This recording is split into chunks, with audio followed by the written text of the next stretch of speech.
It's time again for Tennessee, Tuxedo and his tail.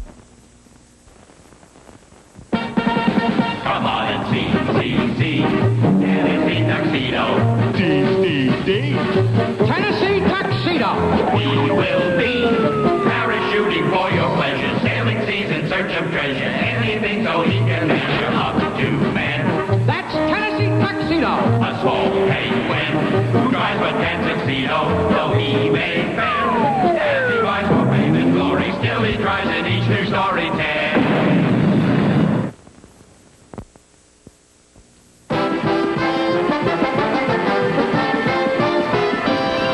The newest addition to the Megapolis Zoo was an exciting dinosaur exhibit.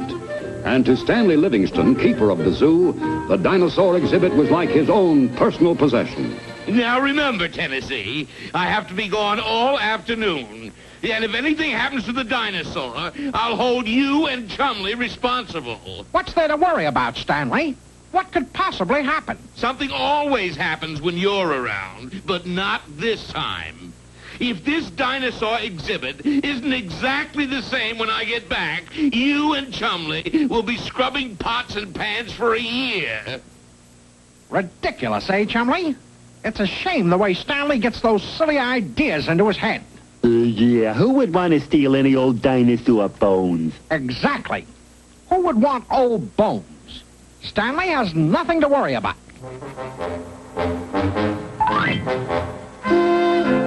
It's lucky for us nobody does like old bones, because if they stole one, we'd be washing pots and pans for a year. Isn't that a laugh? As if anyone. Help! It's happened! One of the bones is missing. Oh, no! Well, don't just stand there. Look for it.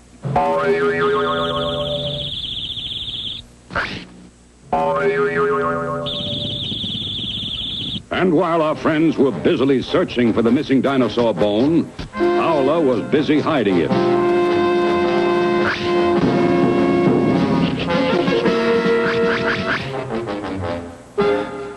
No use, Chumley. Our best chance is to wait here in case the thief comes back. Gee, Tennessee, that's a good idea.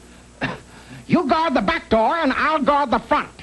We'll use these for weapons. And if we hear anyone moving around... Remo.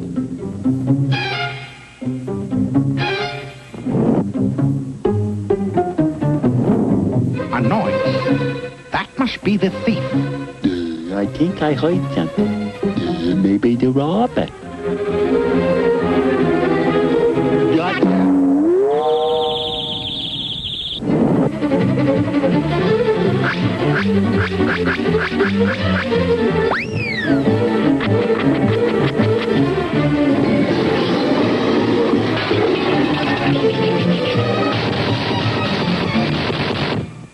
You dim-witted walrus! Why don't you look who you're hitting? Oh, no! They're all gone! Every dinosaur bone! Chumley, this is the end. Gee, Tennessee, who would want to take the bones, huh? I don't know, Chumley. There's no one around here who... Look! That sign. No bones buried here. Signed, Howler. Come on, Chumley.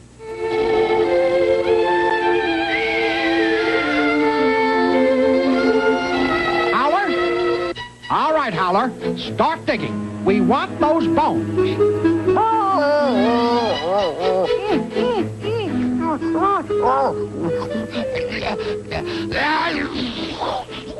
I'm warning you, Howler.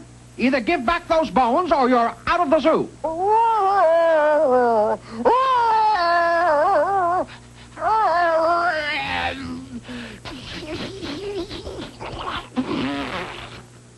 Well, what's your choice? Leave the zoo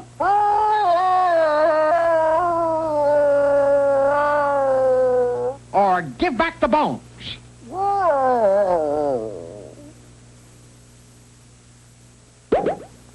But gee, Tennessee, even when we get the bones back, we don't know how to put them together. You're right, Chumley. While Howler is putting back the bones, we better go see Mr. Whoopi. Come on, Chumley. We'd better get back to the zoo before Stanley misses us. Gee, Tennessee, how about another riddle? All right, Chumley, go ahead. Why does the Statue of Liberty stand in New York Harbor? Well, I know. Because it can't sit down.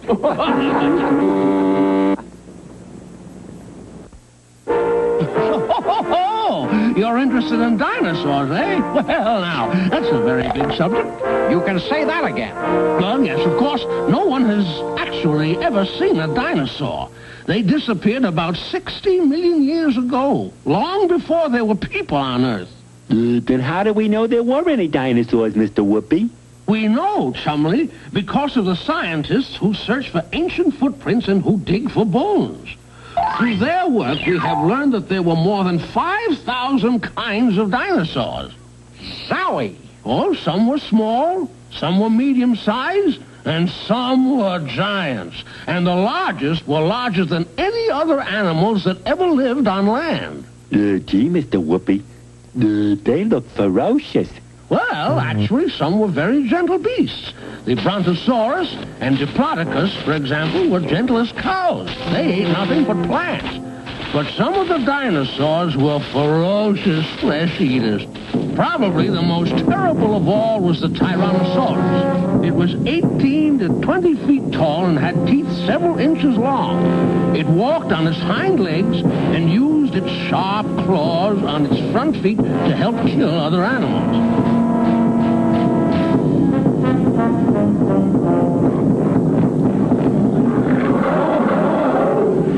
That's not like the one at the zoo. He looked more like that Bronto whatchamacallit. Oh, the Brontosaurus. Its name means thunder lizard, for it was so big that when it walked,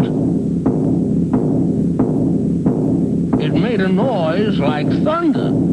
Stretching out from the huge body was a long neck and a long tail, making the Brontosaurus about 70 feet long and weighing 35 tons. Zowie! That's more than Chumley weighs. Oh, yes, many, many times more. But, of course, the Brontosaurus, like all the dinosaurs, was very stupid. Though it weighed 35 tons, its brain weighed less than a pound. I'm sure that Brontosaurus is the one in the zoo, Mr. Whoopi. Do you have a picture of it we could borrow? Of course, my boy, right here in my encyclopedia. Phineas J. Whoopi, you're the greatest. All right, Chumley, take a good look at this picture, and then let's go to work. Stanley Livingston will be back any minute, so we've got to hurry. Okay, Tennessee, I'm ready. Let's go.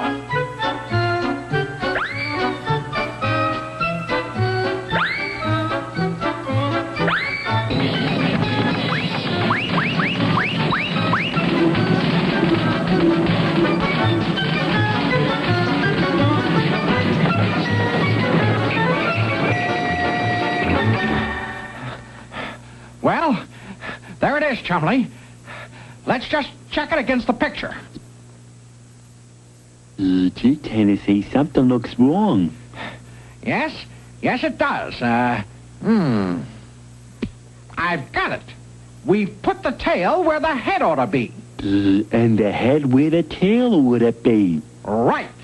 And we've only got 1 minute before Stanley is due back. Hurry.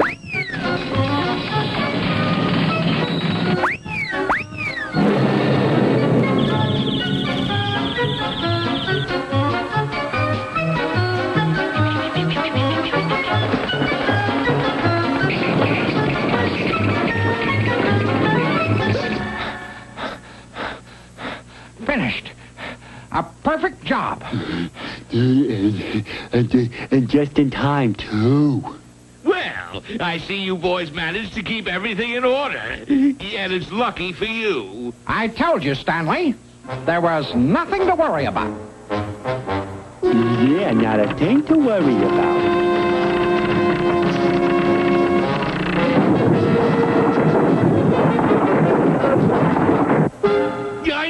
I knew it. Oh, you'll both pay for this. Well, Chumley, I guess we'd better bone up on our running.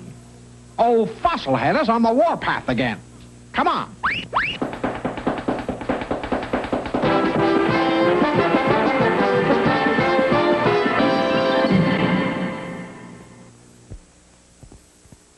Tennessee and Chumley will be right back with more cartoon fun.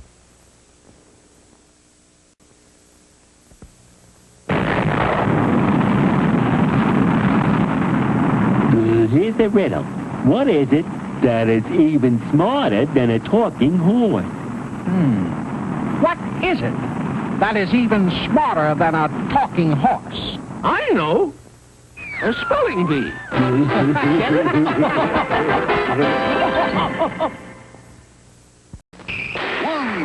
2, 3, time again for Tennessee, Tuxedo and his tails. Come on and see. Tennessee Tuxedo. Tennessee Tuxedo. He will be parachuting for your pleasure, sailing seas in search of treasure, anything so he can measure up to men. That's Tennessee Tuxedo. A small penguin who drives a tan tuxedo, though he may fail. As he fights for fame and glory, still he tries in each new story tale.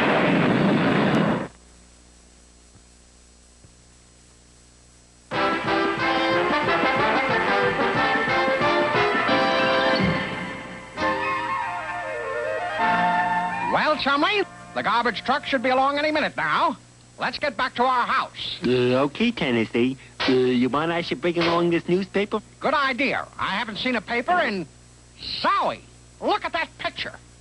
T.S. Tiddlywink, a millionaire, and he looks just like you, Chumley. Yeah, but he dresses funny. It says here he just left for a trip to Paris. Think of that, Chumley. While you sit in this ridiculous zoo, someone who looks just as stupid as you has made millions and is on his way to Paris. Yeah, Tennessee, it sure makes you think. Maybe now you'll listen to me when I tell you you could get to be somebody. Be treated like a human being. I tell you, Chumley, it's time you started. Yeah, it sure does make you think, all right.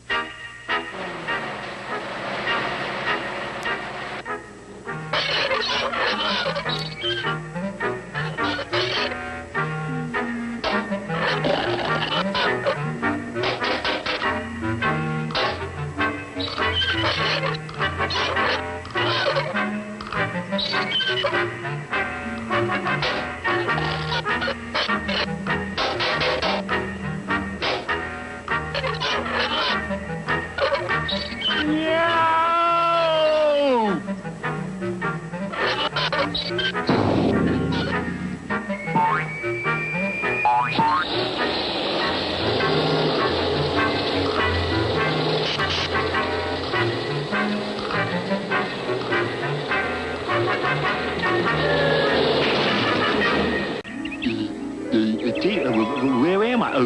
Where am I? Who am I?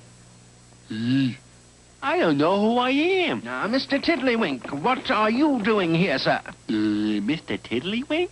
I thought you were on your way to Paris, sir. Maybe I changed my mind? And those clothes. Really, sir, we'd better get up to your office. You have a change of clothing there. Yeah, let's go up to my office. Meanwhile, Tennessee Tuxedo, unaware that Chumley was gone, Close the door behind you, Chumley. Chumley, where are you? Chumley! Tennessee hurried to where he had last seen Chumley. Here's Chumley's hat. Oh, no.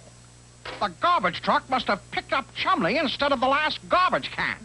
I've got to catch that truck. Stop! Get off my motor scooter! Stop him! Call the police! But Tennessee was not to be stopped. He drove to the city's giant incinerator. Quick!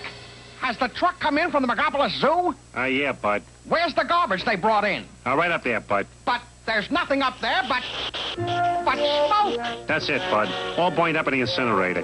Oh, no. My old buddy, my faithful chum. Years of friendship gone, up in smoke. I'll never forget you, old chum. And so broken-hearted, Tennessee headed back for the Megapolis Zoo. But as he rounded a corner and came into Main Street...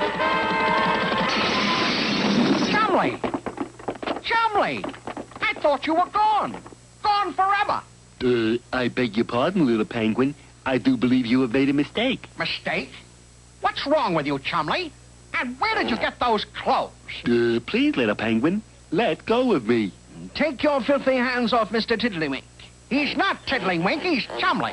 I'd know that voice anywhere. Let me handle this, Mr. Tiddlywink. Put me down. Shall we go home now, sir? Home? Oh, yes. That sounds like a dandy idea. Wait! Come back, Chumley! I know that's Chumley, but why doesn't he know me? I'd better go have a talk with Mr. Whoopi.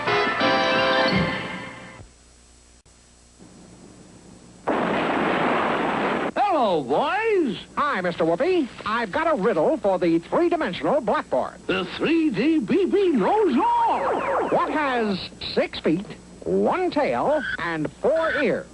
That's easy. A man on horseback. And that's the whole story, Mr. Whoopi. Chumley has forgotten who he is. Well, my boy, if what you say is true, Chumley may have amnesia. Amnesia? What's that? Amnesia means loss of memory. Chumley may have injured his brain in a fall, and that could cause amnesia. Zowie. You see, my boy, our brain is very important to us. Our body would be worthless without a brain to make it work. How does our brain make our body work, Mr. Whoopi? Well, it sends messages to other parts of our body by way of nerves. If we want to bend down and pick up a stone, our brain sends messages to the muscles in our back.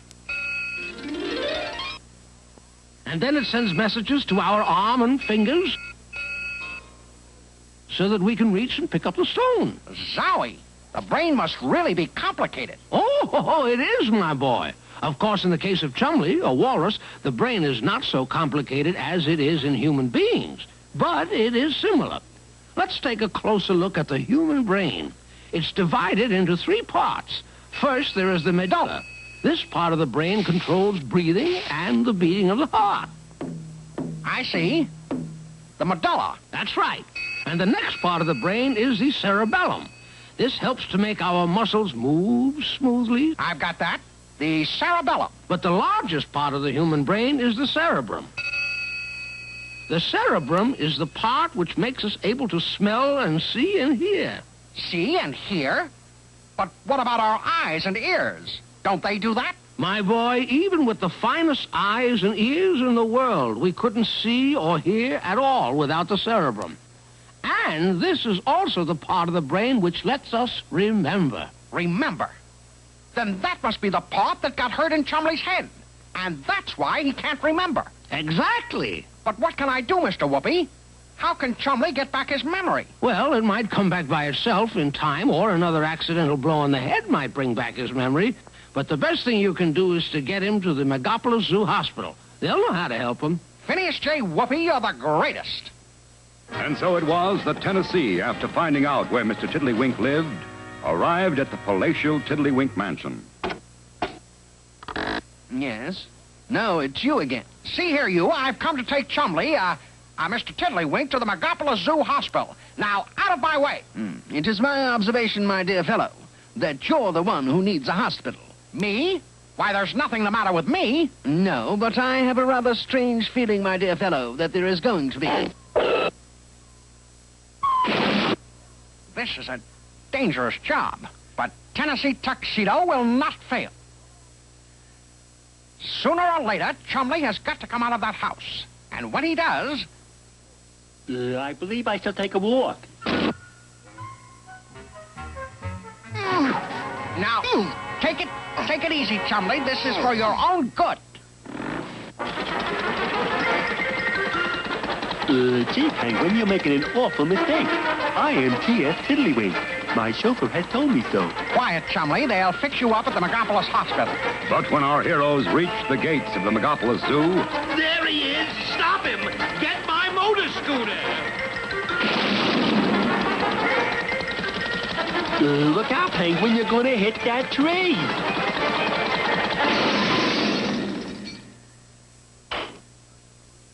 Oh, you wrecked my beautiful motor scooter! I'll have you washing pots and pans for months! Gee, Tennessee, what happened? What happened? Well, I was... Chumley, you've got your memory back. That crack-up cured your amnesia. Stanley, I'll wash all the pots and pans you want. It was worth it to get my best friend back. All right, Chumley, hand me those pots and pans. Gee, Penguin, are you talking to me? T.S. Tiddlywink? Tiddlywink? Oh, no, not again. I was only making a funny, Tennessee. My brain is as smart as ever. That isn't saying much, Chumley, but there's no sense in taking chances. We'd better protect it anyway.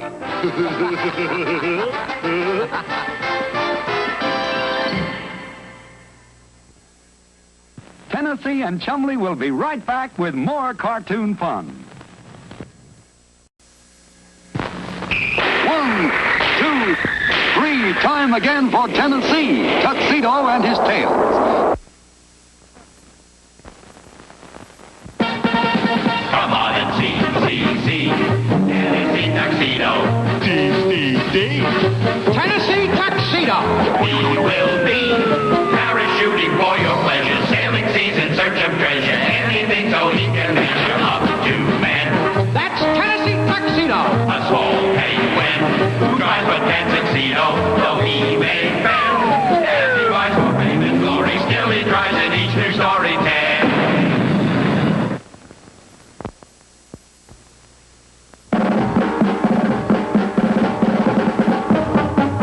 It was early morning in the Megapolis Zoo, and as Tennessee Tuxedo was returning to his quarters with the morning newspaper, the peaceful quietness was suddenly broken by... Captain Geronimo! That sounds like a bunch of wild Indians, and it sounds like it's coming from my quarters.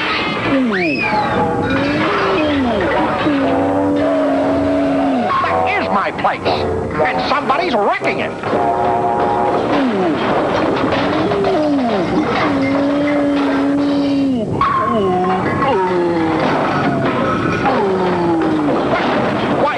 Why, it's unbelievable. Stop it, Chumley. You're wrecking everything. Chumley! Why, you dim-witted walrus, you've wrecked our quarters. What is the meaning of this? Oh, gee, Tennessee, I'm sorry, but it hurts so bad. Oh, have I got a toothache? Oh. Well, that's no reason for wrecking things. All you have to do is to go to the dentist. The dentist? Oh, no! Don't be ridiculous, Chumley. Get down off that chandelier. Not till you promise I don't have to go to the dentist. But the dentist won't hurt you. Come down. No dentist. Oh, all right. We'll get the tooth out some other way. Now get down from there. Okay, Tennessee.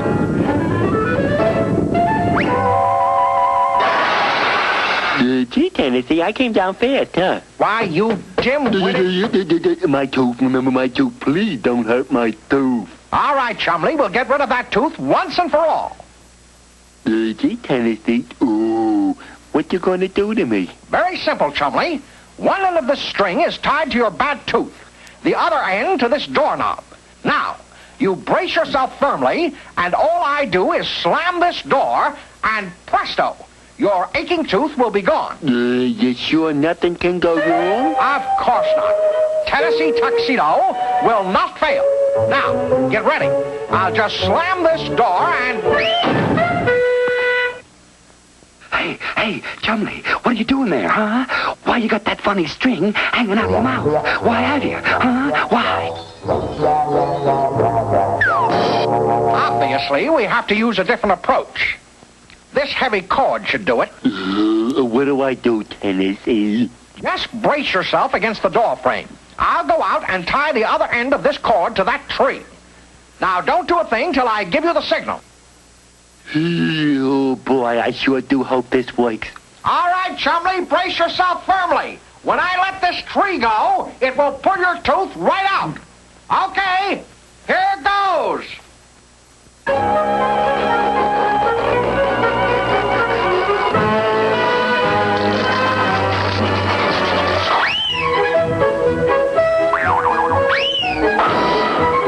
Don't worry about a thing, Chumley. Chumley, this rope and Stanley's motor scooter will take care of your tooth. But you said that about the door and the tree. Anyone can make a small mistake, Chumley, but this time it will be different. You just hold on to that tree. I'll hook the other end of this rope on Stanley's motor scooter and yank that tooth right out. Tennessee Tuxedo will not fail. Oh, there are some times that I wish Tennessee wasn't so smart. All right, Chumley, get ready. Hold on to that tree. Here I go.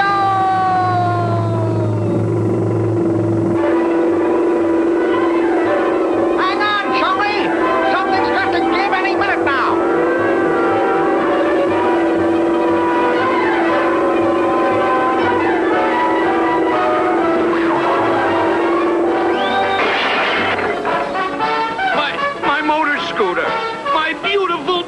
Oh, when I catch you two, I'll... Quick, Chumley, run for the gate. Stanley's on the warpath. But Tennessee, what about my tooth? Head for Mr. Whoopies. He'll know how to get rid of that tooth.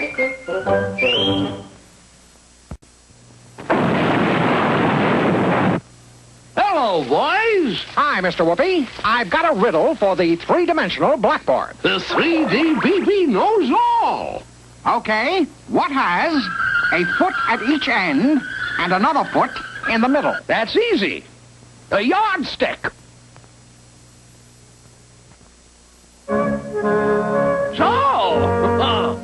You want to get a tooth pulled, eh? Well, Chumley, that sounds like something we can really sink our teeth into. Get it? Sink teeth? Yes. Well, let's take a look at our fabulous, fantastic three-dimensional blackboard. Now, Chumley, we have to remember that our teeth are very important. Why, without them, we could only eat soft food. And there are even many words we couldn't pronounce clearly without our teeth. That's probably been your trouble all along, Chumley. Bad teeth. No wonder you talk so funny. Yes, that's why we're all so lucky to have special doctors who treat teeth. Special doctors? Do you mean... Yes, you guessed it, Chumley. Dentists. Chumley, my boy, come down from that chandelier. You have nothing to fear from a dentist. Today, dentists have many wonderful new instruments to make work on your teeth simple and pleasant. Now get up, Chumley, and stand still. Believe me, you don't have to worry about pain when a dentist pulls your tooth, Chumley. Today, they use Novocaine. It deadens the nerves and numbs the area around your tooth so that you won't feel any pain at all. Are you absolutely sure, Mr. Whoopi? Of course. You'll find the dentist is one of your best friends. He can do marvelous things for your teeth. He can stop a tooth from aching. Oh, boy, mine sure aches all right. Dentists can straighten your teeth, too. They can put in an artificial tooth where a real one has been lost. Why, they can even make whole sets of teeth for people who no longer have their own. Zowie, Mr. Whoopi. Dentists are really something. They certainly are, and we're very lucky to have them. Why, only 250 years ago, there were no real dentists as we know them today, although dentistry is as old as any branch of science which treats our health. No dentist? What did people do for a toothache? Well, in very early times, medical doctors treated teeth along with other parts of the body. But they weren't really able to help very much. And then during the Middle Ages, barbers took over the job of pulling teeth. Barbers? Gee, they might have got mixed up and pulled out your hair and cut off your teeth. Oh, yes, very funny, yes. But that's all in the past now. Today, a dentist has to be highly trained. He must have at least 6 years of college education and then take a special examination to receive a license to practice dentistry. What did I tell you, Chumley? A dentist is just what you need. And I know a fine one, my boy. I'll call right now and make an appointment. And so it was that a short while later, Tennessee and Chumley entered the offices of Doctors Jullum and Phillum, DDS, doctors of dental surgery. Get in there, Chumley. You wouldn't find me being afraid of the dentist. May I help you? Yeah, I'm Tennessee Tuxedo, and this is my pal Chumley. What? Now, wait a minute. Oh, yes, Chumley. Come along with me. Dr. Drillum is waiting. Hold on. I'm not Chumley. That's pants, Chumley. I don't... Boy, that's one time I put one over on Tennessee. Now, Mr. Tuxedo, here's Dr. Phillum. Mr. Whoopi said we should also fix your teeth while you're here. Oh, no, you can't. You won't. Oh, help! Well, Chumley, that was quite a trick you played on me. But it turned out for the best. Now we both have our teeth fixed. Yeah, Tennessee, it didn't hurt one bit. Maybe that's what we should study to be, Chumley. Doctors of dental surgery. Doctors, is it? Good. The first thing you can operate on is my motor scooter. Well, Chumley, I hope you've learned your lesson. I sure have, Tennessee. From now on, I promise to brush my teeth after every meal and to see my dentist twice a year. Chumley, you said a mouthful.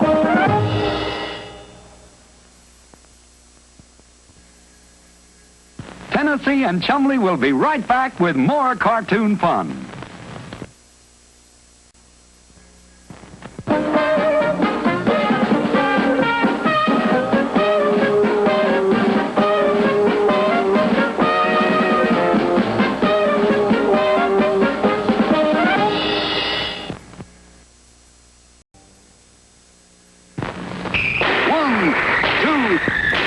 Time again for Tennessee, Tuxedo and his tails.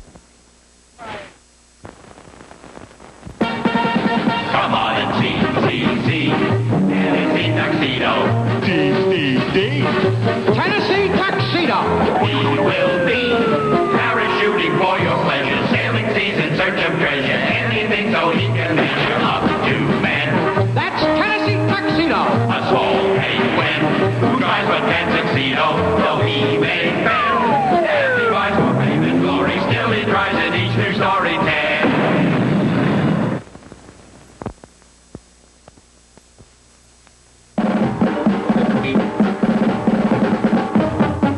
Things were really jumping at the Megapolis Zoo. For Jeroboa Jump, the famous jumping mouse, was breaking in a sensational new act. Oh, he jumps through the air with the greatest of ease. The daring young mouse, all the clown he does please. Look at that, Chumley. The big show-off. Why, he's nothing but a shriveled-up kangaroo. Strictly on no talent. I think he jumps pretty good. Well, what would you think if I get back twice the audience Jeroboa has? How are you going to get people to watch you instead of Jeroboa? How?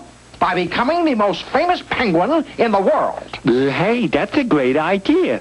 How do you get famous? That's the only detail I haven't worked out yet. But something will hit me. Believe me, something will hit me. Ow! Hey, something hit you right away. Why can't that kid learn to throw the newspaper where it belongs? Why can't he hold everything? Now I know exactly what will make me famous. Gee, Tennessee, what is it? They come to watch Jeroboa make those puny little jumps, right? But they'll stampede to see the penguin who's gone all the way. You mean? I'm going to be an astronaut, the first to reach the moon. That's how I'll get famous. Gee, Tennessee, won't you be scared to be an astronaut? Don't be ridiculous, Chumley. I won't be scared at all. And neither will you. Me? And after a hurried escape from the zoo, our heroes were soon on their way to Cape Canaveral. And we're convinced that space is the road to fame. We want to be the first Earth penguin and walrus to reach the moon. Right, Chumley? Well, now, it's nice of you to offer. But, well, you know, a penguin and a walrus. I mean, really, I'm afraid it's impossible. Gee, that's really a shame. Well, let's go, Tennessee. Hold on, Chumley. We are not leaving until we get into space. Oh? Is that your final decision? Absolutely. Either we go into space or we don't go anywhere. Very well. Gee, Tennessee, maybe they don't want it.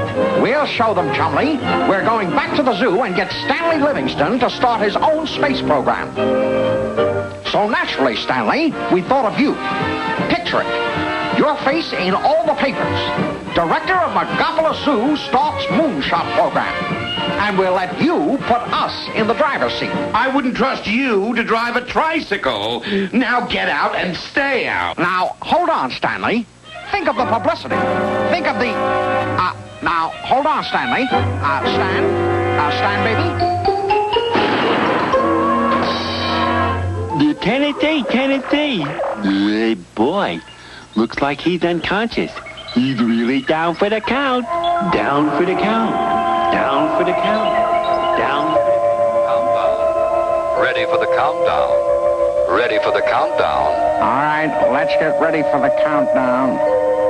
Men, prepare for launching. Well, this is it, men. Your target for today is the moon. I want you to plant the Megapolis Zoo flag on the moon and return. Understand? We plant the zoo flag and maybe they'll grow lots of little flags. Quiet, Chumley. You can count on us, Stanley. Good. You'll be the most famous penguin and walrus in the world. Good luck and happy landing.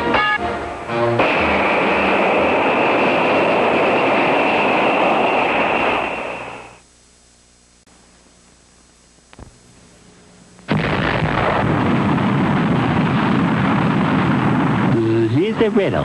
What is it that has only one horn, is white, and gives milk? What is it that has only one horn, is white, and gives milk? I know. A milk truck. Get it?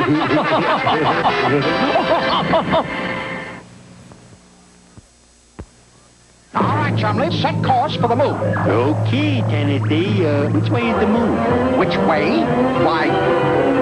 Why, up, of course. Up, but I can't see it, though. How far away is it? I guess it must be, Chumley, snap on your teletopper. We'd better get in touch with Mr. Whoopi. This is Tennessee calling Mr. Whoopi. Come in, Mr. Whoopi. Hello, Tennessee. Whoopi here. Where are you? In the zoo spaceship, headed for the moon. Only we just realized we don't know anything about the moon. Well, now, we wouldn't want to leave you up in the air. Get it? All right. Hold on while I get the fabulous three-dimensional blackboard. I think it's right here in the closet.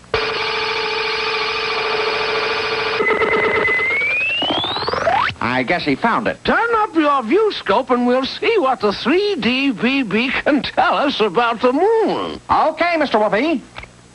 First, we need to know how far away it is. Well, the moon is the Earth's nearest neighbor, only 240,000 miles away. 240,000 miles? That's pretty far. What if we miss it? How big is the moon? It's much smaller than the Earth, Tennessee. Why, if the Earth were hollow, it would hold about 50 moons. We're just trying to find one. Well, at least it will be lit up. That should be a big help. Now, hold on, Tennessee. The moon doesn't really light up. You see, it doesn't give off its own light the way the sun does. But it always looks bright at night. No, not always. You see, the moon simply reflects the light that shines on it from the sun. And we, here on Earth, only see the part of the moon that the sun lights up. Once each month, the sun, Earth, and moon are in this position, with the Earth in the middle. Then the sun can shine on all of the side toward the Earth, and we see the moon as a full circle. But 2 weeks later, the sun, Earth, and moon are in this position, with the moon in the middle. Then the side of the moon toward the Earth is not lit up at all, and the moon seems to have disappeared. In between times, as the moon circles around the Earth, we see only a portion of it lit up like this. But what does the moon really look like, Mr. Whoopi? Is there really a man in it? No, Chumley. That's just the shadows caused by the mountains and plains on its surface. There are also giant hollows called craters. And I hope you boys took along lots of supplies because, unfortunately, the moon has no water and no air. Maybe we could still go back. Sit down, Chumley. Not only that, but the days there are very hot. The temperature goes up to the boiling point. And at night, the temperature goes down to far below freezing. Zowie, that's awful. But I guess we'll be okay in our spacesuits. They sure are heavy, though. Well, they'll be much lighter on the moon. Lighter? Yes, and you'll be lighter, too. Why, if you weigh 90 pounds on Earth, you'll weigh only 15 pounds on the moon. That's because gravity on the moon is much less than gravity on Earth. On the moon, you'll weigh so little, you'll be able to jump as high as the height of a tall building. Oh, boy. I'm going to take movies. Jeroboam Jump will turn green with envy. Hey, look, Kenneth, see out the windshield. It's the moon. Signing off, Mr. Whoopi. Over and out. We're going in for a landing. Fire the retro rockets, Chumley. The retro what it? The retro rockets. The things that slow us down. Those red buttons in the middle of the instrument panel. Hurry up, Chumley. The moon is coming right up in our laps.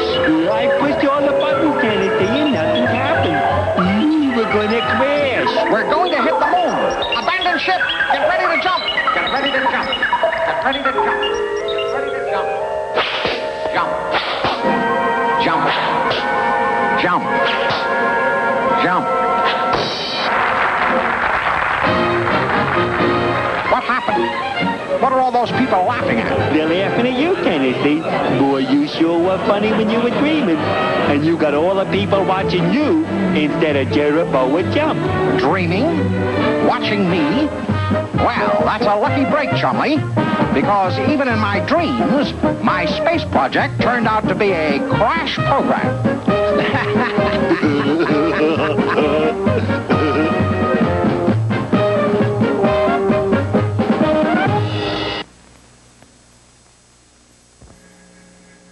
Tennessee and Chumley will be right back with more cartoon fun. 1, 2, 3, time again for Tennessee, Tuxedo and his tail. Come on and see.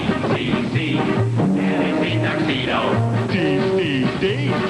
Tennessee Tuxedo.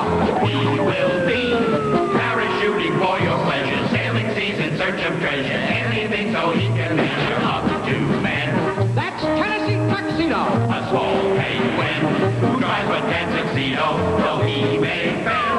As he rides for fame and glory, still he tries in each new story tale.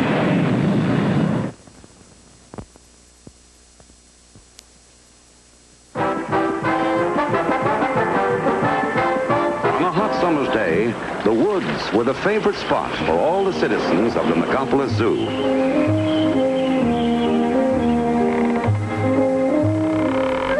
Gee, Tennessee. This sure is a great way to beat the heat. Right, Chumley. Don't know what we'd do without the shade of these fine trees. Company! Hold! 1, 2, charge!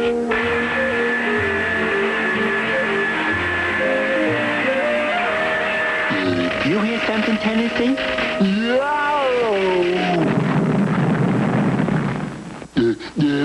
What happened? Chumley, how many times have I told you to stop eating between meals? You don't see my hammock falling, do you?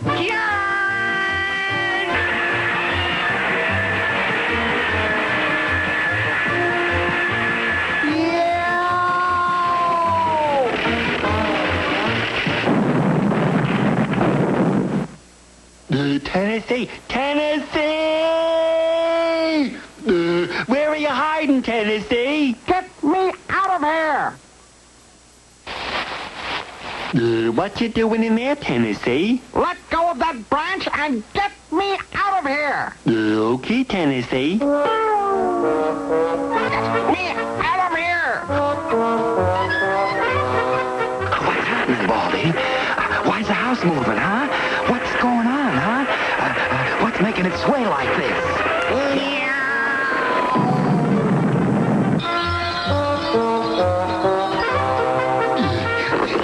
I'll have you out in a second, Tennessee. Did you see that, Tennessee? Did you see our treehouse fall down, did you, huh? Did you see it, Tennessee? I don't think he did, Yak. Things seem to have been piling up on Tennessee. Get me out of here!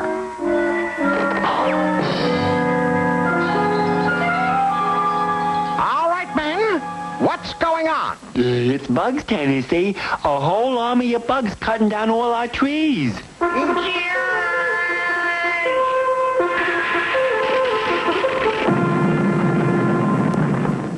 So that's it, eh? All right, men. This is war.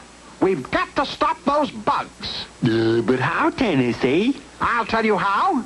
We're going to build a bug bomb. Yeah, you get a fuse. Chumley, you get that blasting powder from the rock pile. Baldy, you get a big can. Quietly, men. Follow me.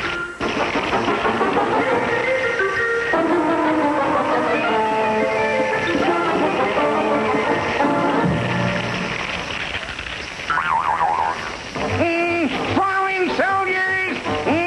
Follow me! I smell something burning. And now I hear something.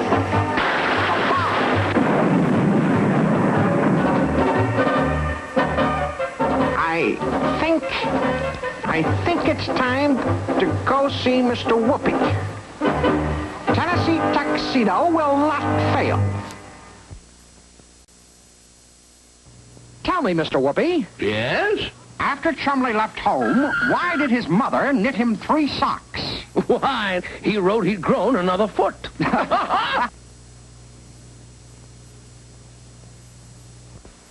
And if we don't get rid of those bugs fast, we won't have a tree left to hang our hammocks on. Well, we can't let this problem bug you. Get it? Just a little joke, boys. Well, let's take a look at our 3-dimensional blackboard.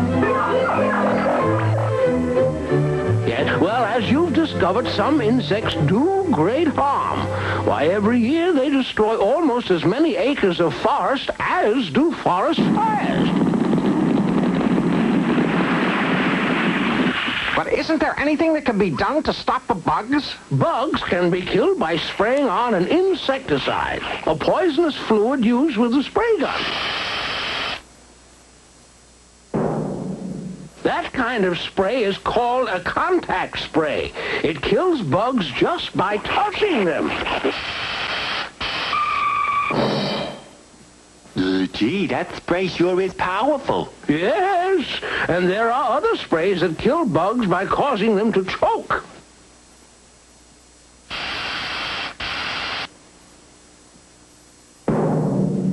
And still other sprays have to be eaten in order to do the job. Farmers use this type of insecticide on crops that are growing in the fields. If an insect tries to eat the crop, he'll eat the poison as well. Of course, farmers use much larger spray guns than this one. Theirs have large tanks and are sometimes equipped with wheels and a motor that pumps the insecticide out through hoses. They even use airplanes to spread insecticide. Zowie! I guess bugs do so much damage we could become real heroes by killing every bug in the world, right, Mr. Whoopee? Wrong, Tennessee. Not all insects are harmful to us. Some even work for us. The bee, for example, gives us honey and helps in growing flowers and crops. We get silk from the silkworm, and even bugs that are harmful to us serve as food for birds and other animals. So when you use insecticides to get rid of bothersome bugs, you must always be aware of the harm you can do if you don't use sprays wisely. We'll be careful, Mr. Whoopee. But where can we get some spray guns and some insecticide? If you boys will promise to be careful, I have everything you need right here. We'll be careful. Yes. We will. Oh, yeah, sure. All right, men. This is it. Separate and do your duty.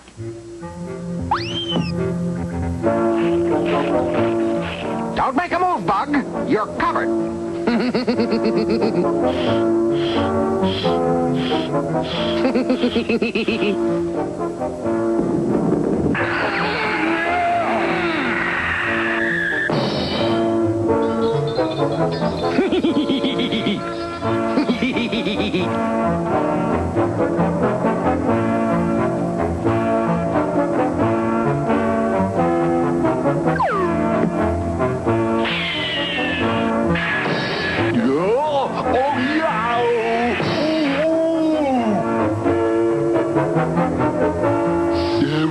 Run for it! Oh, stop!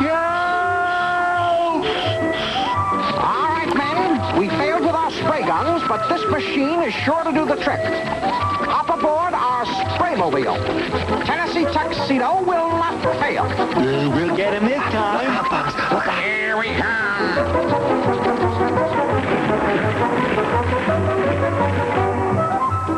All right, men. Let him have it. Turn on that spray. Which one is it? This must be the one. Oh, this one, I'll get it. Look out there. Help, Tennessee, help! Something's wrong. The spray, it won't come out. It's gonna blow up. Help! Help!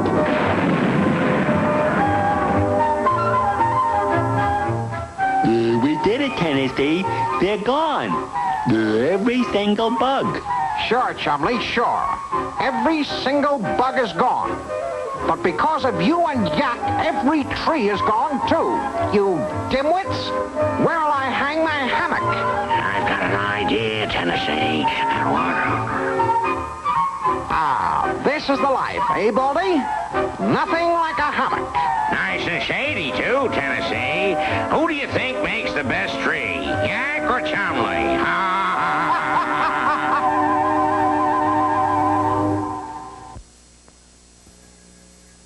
Tennessee and Chumley will be right back with more cartoon fun. Now stay tuned for the Private Eye with the totally cool gadgets. He's Inspector Gadget, and he's next here on 39 WDZL.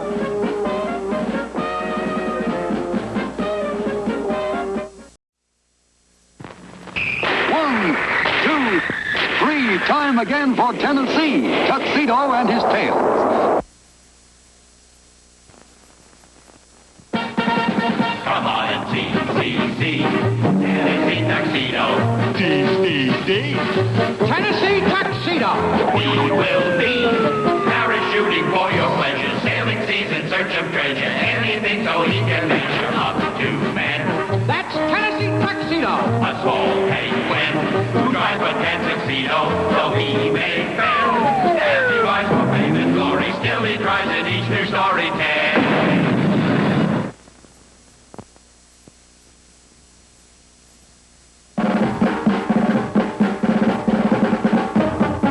Ever since the day Tennessee's dog, Howler, rescued Stanley Livingston from the lake, the two had been fast friends. Howler watched over Stanley like a mother over a child. He was, in fact, watching one particular morning, not long ago, when the mayor called on Stanley. Good morning, Mr. Mayor. Good morning, Stanley. I've come to rehearse the ceremony with you. Your ceremony? Yes. Don't you remember? This afternoon, I'm going to pin a medal on you for having the best-run zoo in the city. Oh, yes, indeed. That medal. Yes, I thought we could run through it a few times so there won't be any slip-ups later. Good. Yes, well, I'll make a little, speech and then pin on the medal, so let's get started. Gee, Tennessee, what are they doing? Looks like the mayor's going to pin a medal on Stanley. Isn't that cute, Chumley? Howler thinks the mayor is going to hurt Stanley. And it gives me great pleasure.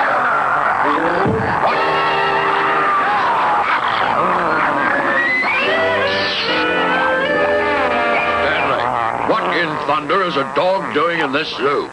No dogs allowed. It's the law. I know, Your Honor, but this is a very special dog. He saved my life. Well, get him locked up then so I can get down from this tree. Yes, Your Honor. Yes, right away. Tennessee, take Howler and lock him up in the doghouse. Bolt the door. Nail it shut.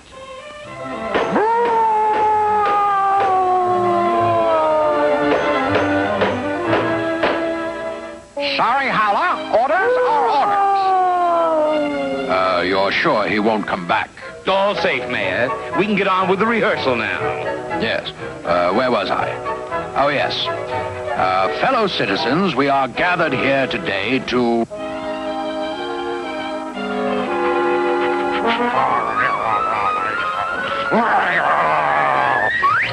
And so I pin this medal.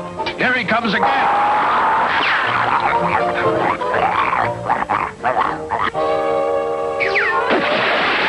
Livingston. Achoo. I thought you said he was... Achoo. Locked up. Well, he was, Your Honor, but he got away. This time, I'll take care of him myself. It's for your own good, Howler.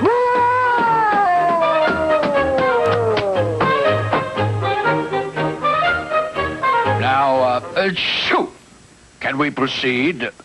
Shoo! With the rehearsal. All clear, Your Honor. Where was I? Oh, yes. Hello, citizens. It gives me great pleasure to say at this day.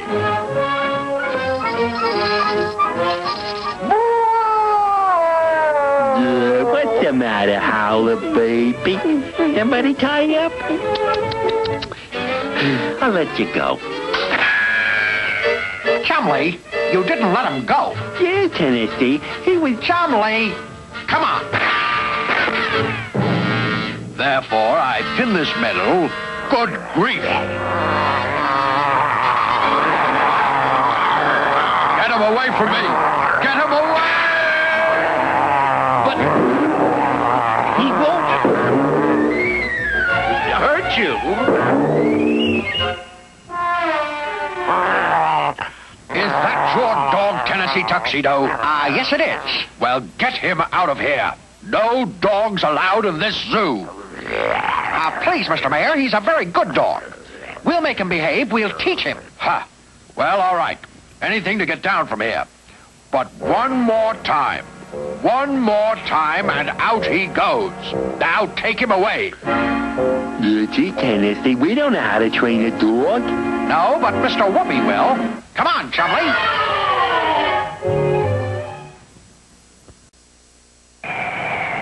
Wait, Mr. Whoopi. I've got a riddle. What do they call a monkey who sells potato chips? What's that? He said, what do they call a monkey who sells potato chips? Oh, they call him a chipmunk.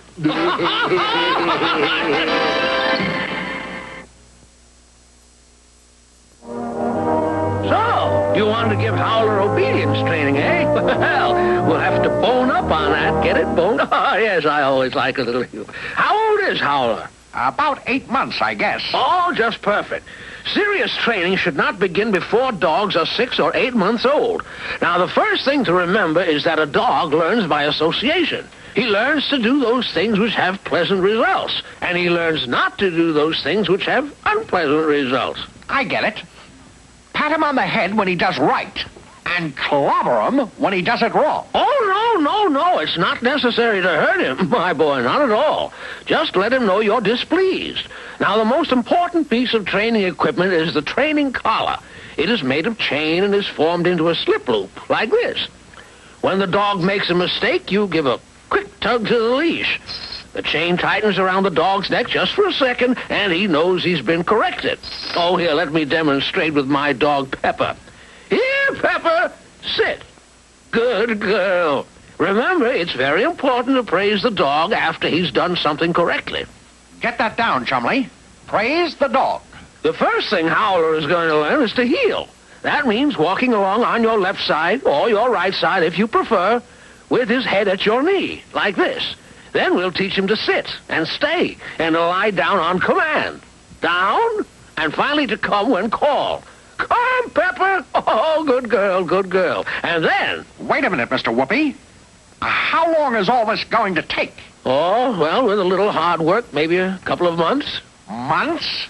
Mr. Whoopi, we have to do it by the time the mayor comes back this afternoon. Oh, my. Well, he's a very exceptional dog. Oh, he's exceptional. Yeah, and smart, too. Well, then you may be able to teach him one thing in that short time. Well, if we can teach him only one thing, we'd better teach him to sit still so he won't chase the mare. All right. To train a dog to sit, pull up on the leash and at the same time push down on the hindquarters and say sit. Always remember to praise him when he does it correctly. Oh, good, Pepper. Does it matter what word you use when you want him to sit? Well, no, not really. The important thing is to always use the same word. Dogs can't understand English, you know. You could even say, gesundheit. Yes. Phineas J. Whoopi, you're the greatest. Thanks a million. All right, Howler, you're going to get your first lesson. You are going to learn to sit when you're told. Now, what was that word Mr. Whoopi said to use? Gesundheit. That's it. Gesundheit. And soon Howler, being an exceptional dog, had learned to sit down when he heard the word. Gesundheit. Good boy, Howler. Well, I think he's got it, Chumley. The next time he starts after the mare, all we have to do is say Gesundheit. Good boy. And he'll sit down. Gee, Tennessee, now we can all go and watch Stanley get his medal. Yes, and when the great moment arrived, Tennessee, Chumley, and Howler were right there. And we are gathered here today to present a medal to that paragon of virtue and animal husbandry, Dr. Stanley Livingston.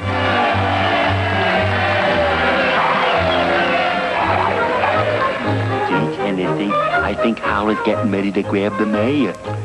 I'll just say the magic word and... Yow! I can't remember it. Quick, what is it? Rumpelstiltskin. Ishkabibble. Gigglehopper.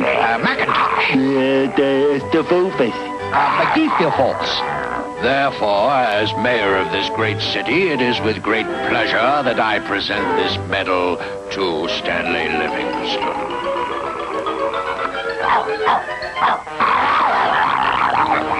Gatefold! Gollywog! Gazelle! Gazebo!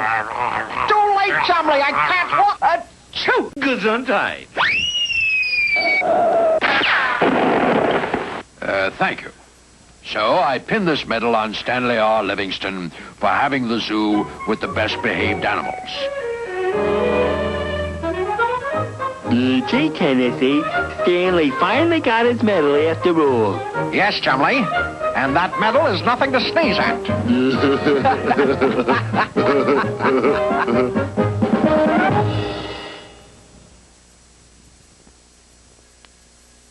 Tennessee and Chumley will be right back with more cartoon fun. 1, 2, 3, time again for Tennessee, Tuxedo and his tails.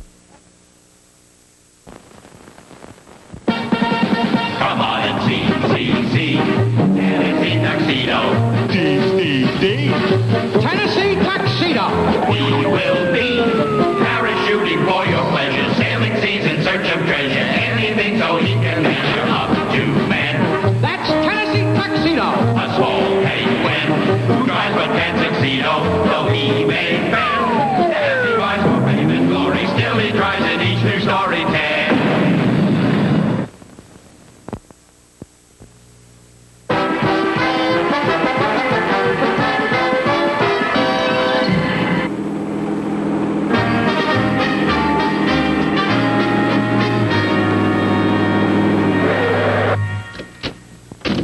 Tennessee Tuxedo? That's right. I'm a reporter for the Megapolis Tribune. My newspaper's doing a story on the zoo. Well, you've come to the right place. I know all about the zoo.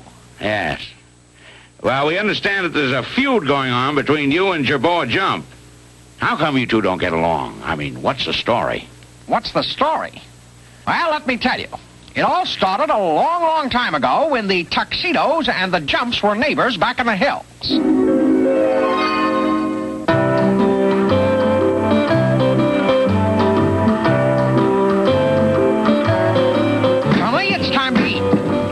There's any victuals in the cupboard. Gee, Tennessee, the cupboard is bare. There's nothing to eat. Well, at least we have our apple tree in the hollow. A couple of apples would taste mighty good right now. Let's go.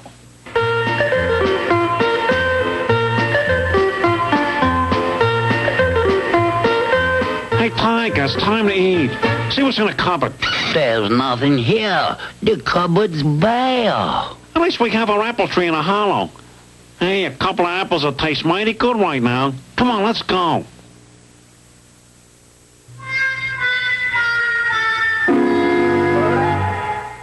Here's a beauty. I'll just... Tennessee, you keep your apple-picking hands off my apples. Your apples? This is my apple tree. It's my apple tree. It's on my property. Tain't neither. The property line goes from Boundary Rock there to that point there. Oh, no. It goes from Boundary Rock there to that point over there. The tree's on my property. It's on my property.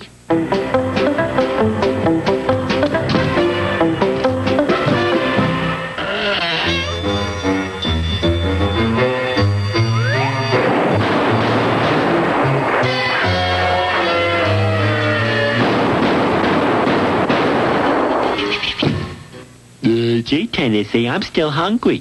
Never mind, Chumley. Tennessee Tuxedo will not fail. That apple tree is ours, and I'm going to get those apples. Now, here's my plan.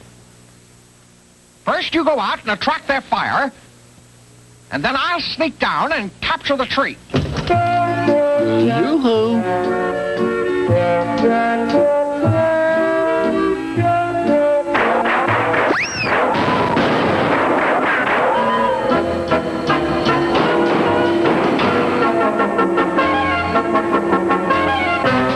Chumley, in here. What did I tell you? What did I tell you? Now for one of my delicious apples. Ready, aim, fire. Ah, this is a beauty. Hey, Tuxedo.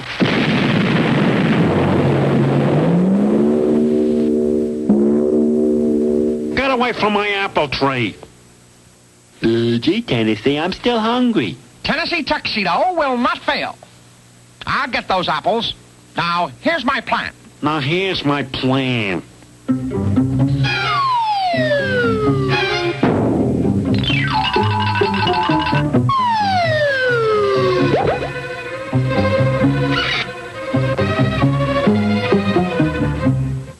I know, you're hungry. Well, here's what we're going to do. Hey, Tiger, will you look at that? Come on. All right, Chumley. We'll just fasten this rope onto the winch and crank that old apple tree right into the cabin. We'll show him whose apple tree it is. If Tennessee thinks he's going to pull an apple tree into the cabin, he is due for a surprise.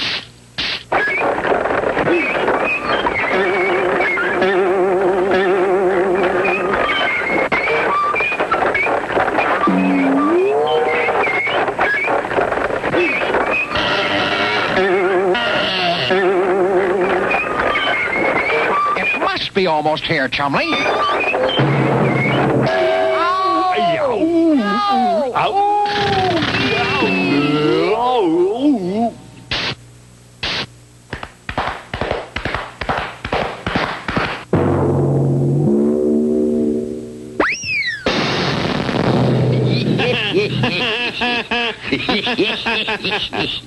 Jeroboam? Yeah? You say it's your apple tree, and I say it's mine, right? Yeah? Well, what say we go to see old Phineas Whoopee, the man with all the answers, and let him settle it? Okay, by me, because I know how it's going to be settled anyway. Come on, let's go.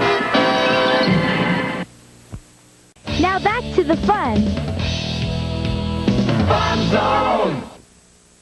Well, do you have a riddle, Chumley? Yeah. How can 5 men stand under one umbrella and still nobody gets wet? Because it isn't raining.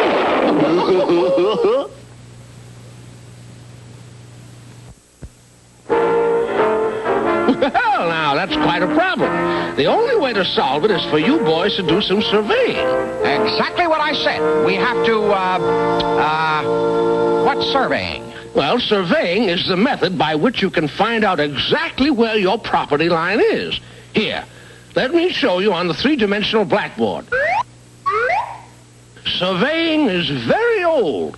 The Egyptians used it every year to find the property lines after the Nile River had flooded and washed away all the boundary markers. And, of course, every schoolboy knows that George Washington was a surveyor. Gee, I thought he was president. Chumley! Hey, look, all this historic stuff is okay, but how about our line? How's this surveying stuff going to tell us where that is? I'm coming to that. According to the map of your property, the line starts here at Boundary Rock. We know that. The question is, which way does it go? Why, the direction is written right here on your map. It says the line goes north 67 degrees east. Yeah, but how do we know for sure which direction that is? You have to use a transit, which is the surveyor's most important instrument. Look at this one I have over here. You can see that it's a small telescope mounted on a tripod. The telescope can swing around in any direction. Attached to the telescope is a scale which tells us the angle that the telescope is pointing. All we have to do is move the transit around until it is pointing in the direction indicated on the map and... And then you look through it? Right, my boy. Put your transit at Boundary Rock. Set it at the correct angle, send Chumley out, and when you see him, the line between the rock and Chumley will be the right boundary line. All right, Jeroboam. We'll survey the boundary line and find out exactly who owns that tree. Agreed? Sure. I know what the survey is going to show. The tree's on my side of the boundary. But if it isn't, you'll agree to whatever the survey shows? Sure. Come on, let's go. Thanks a million, Phineas. A little more to the right, chum. That's it. That's it. Good. There you are, Jeroboam. According to the map and the survey, that tree is on my property. Okay, so it's your apple tree. What did I tell you, Chumley? Tennessee Tuxedo does not fail. Come on. At last we're going to have some of those apples. But Tennessee, there aren't any apples. That big cannon of Jerboa's blasted them all into the next county. What? Jeroboam jumped ruined my apples? Where's my gun? It's in the cabin. Nobody ruins my apple tree.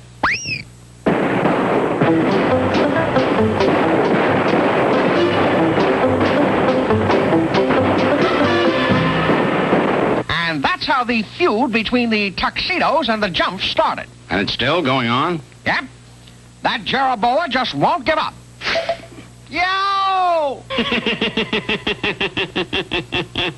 All right, Jeroboam. You asked for it.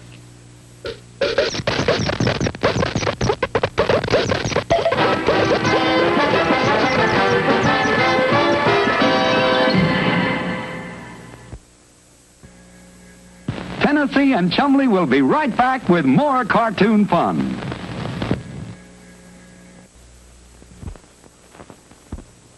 Come on, Chumley. We'd better get back to the zoo before Stanley misses us. Gee, Tennessee, how about another riddle? All right, Chumley, go ahead. What letter is never found in the alphabet?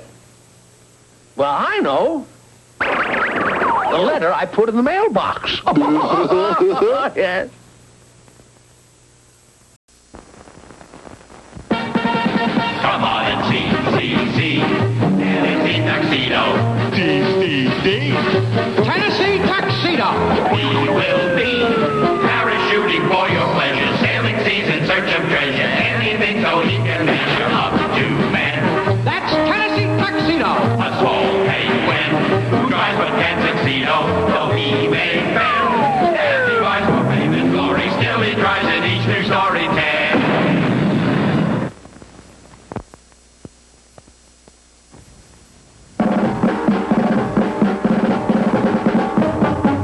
One day, not long ago, Tennessee rushed into his quarters. He was very excited.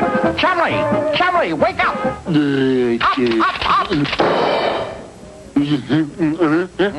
That's just what I need. A good, wide-awake assistant. Assistant? Yes, Chumley. I just had a brilliant idea, and you and I are going into business. What kind of business, Tennessee? A honey of a business, Chumley. Listen, how many bears are there over in Bearville? Let me see, 65, 126,000. I say about 20. Right. And what do bears like more than anything else? Honey. Right again. So you and I are going into the honey business.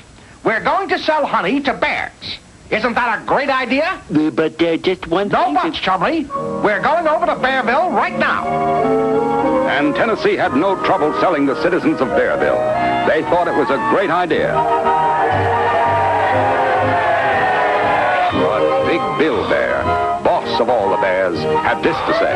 One small thing, Tuxedo. Bears have real sweet tempers so long as they get their honey. But if we don't get honey, we get kind of sour, angry.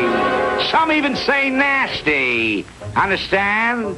Sure. Sure, Big Bill. But don't worry, Tennessee Tuxedo will not fail.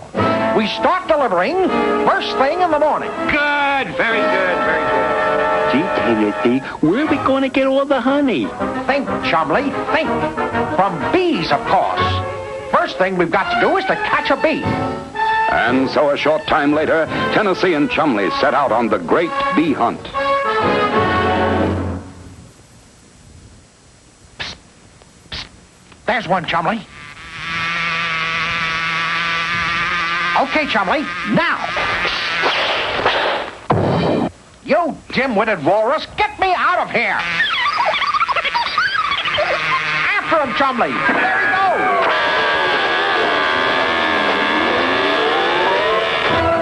Got him, Tennessee. Now we'll just pop him in this box, and we'll see just how much honey he makes, and then we'll know just how many bees we'll need. That's the beauty of it, Chumley. They do all the work, and we make all the money. Get to work in there. All right, Chumley. It's time to open the box. You better watch out, Tennessee, 'cause bees sting, you know. Nonsense, Chumley. He wouldn't dare. I'm the boss here. See? Nothing to it. Ow! Ow!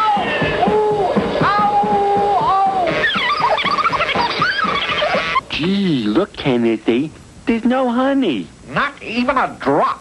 That lazy, no-good bee? I think maybe we'd better go see Mr. Whoopi. Maybe you're right. Come on. Honey, eh? Well, now, that is a sticky problem. But you had the right idea, Tennessee. Honeybees do make honey. But even with honeybees, it takes more than one bee. It takes a whole colony of maybe 75,000 bees to produce a good supply of honey. Wowee. Now, in every colony, there are 3 kinds of bees. There is one queen bee who lays all the eggs. There are the male bees called drones who do almost nothing at all. And there are the female bees called workers who do everything but lay eggs. They're the ones who make the honey? Right. Let me show you on the 3-dimensional blackboard. Here's a beehive built in a hollow tree. Now, a worker called a field bee leaves the hive and looks for plants and flowers which contain a sweet stuff called nectar. When she has collected all the nectar she can hold, she flies back to the hive. Inside the hive, she does an amazing dance, which tells the other bees exactly where they can find the nectar.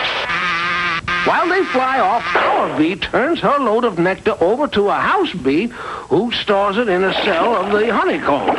The honey is left to ripen there for a few days, and then the house bees seal it up with wax, and there it stays until we come along and get it. Phineas J. Whoopi, you're the greatest. Come on, Chumley. Oh, wait! Oh, there's more! There's more! Oh.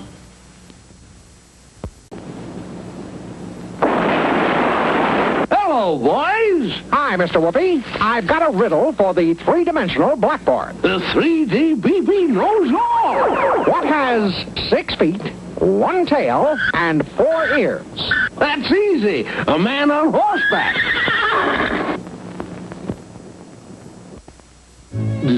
Hey, how are we going to find a beehive, Tennessee? Simple, Chumley. That no-good bee is going to lead us right to it. There he is. Okay, now keep out of sight, and he'll lead us right to the honey tree. And so the bee led them a merry chase, uphill and down dale. Where is he? Where is he? After him, Chumley. We don't want to fall behind.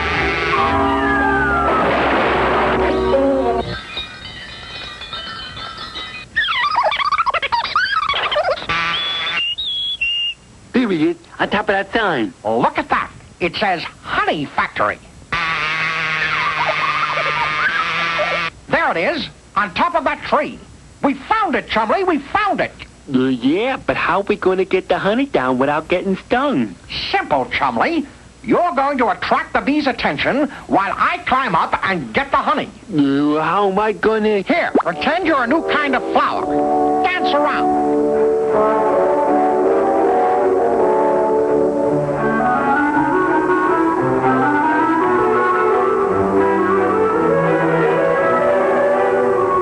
Meanwhile, the bees had prepared for all-out war. So that when Tennessee arrived at the top of the tree... Plan worked perfectly. Not a bee in sight. Guess I'm just too smart for them. Now for the honey. Now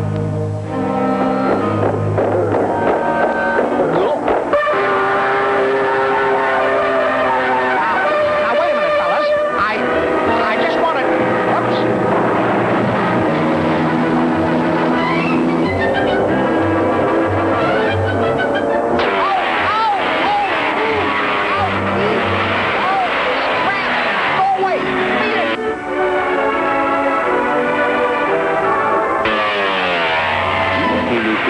Did you get the honey? Let's get out of here.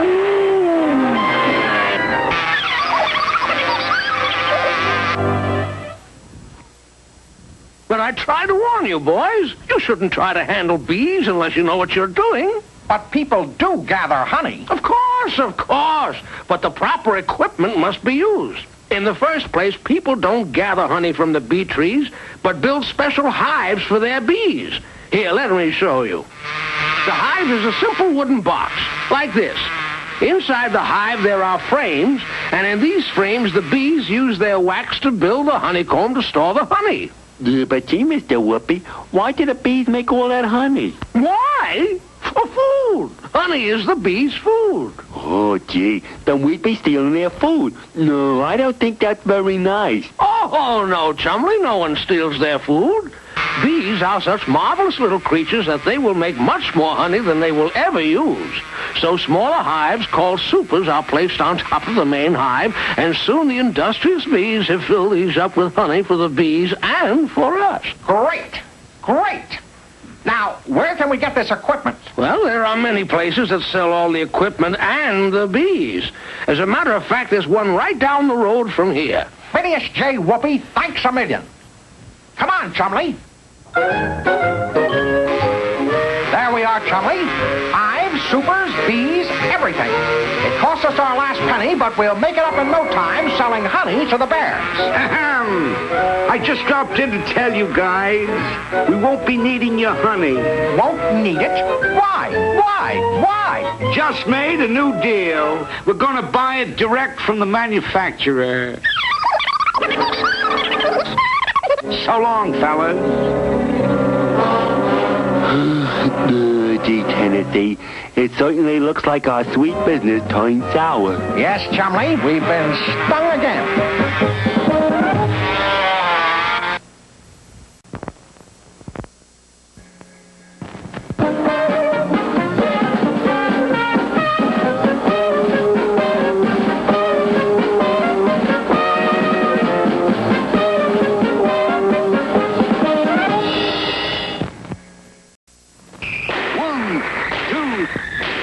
Time again for Tennessee, Tuxedo and his tails. Come on and see. Tennessee Tuxedo. Tennessee Tuxedo. We will be parachuting for your pleasure, sailing seas in search of treasure, anything so he can measure up to men. That's Tennessee Tuxedo. A small penguin who drives a tuxedo, though he may fail. As he rides for fame and glory, still he tries in each new story tale.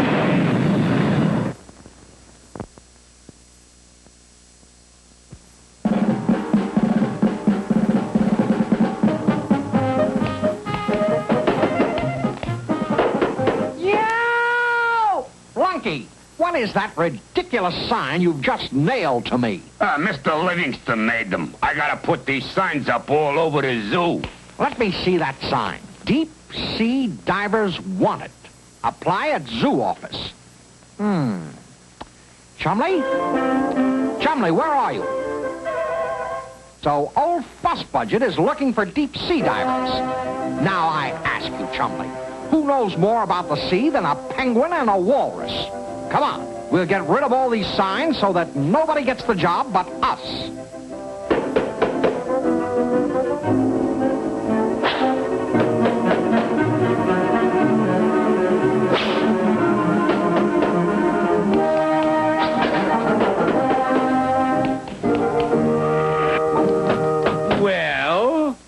Stanley, your worries are over. You've got your diver.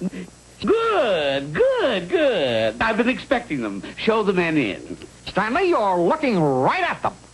2 accomplished divers at your service. What? You? Oh, no, no, no, no, no, no. Out, out, out, out. Listen, Stanley, who knows more about the sea than a penguin and a walrus? Who? Huh? Who? Out, out, out. Back to your quarters. This job is filled already by men, and they're on their way here now. Sure enough, a short while later, 2 professional divers arrived, and observed by Tennessee and Chumley, entered the office of Stanley Livingston. Sure, we can handle it. What's the job, buried treasure? Something even better.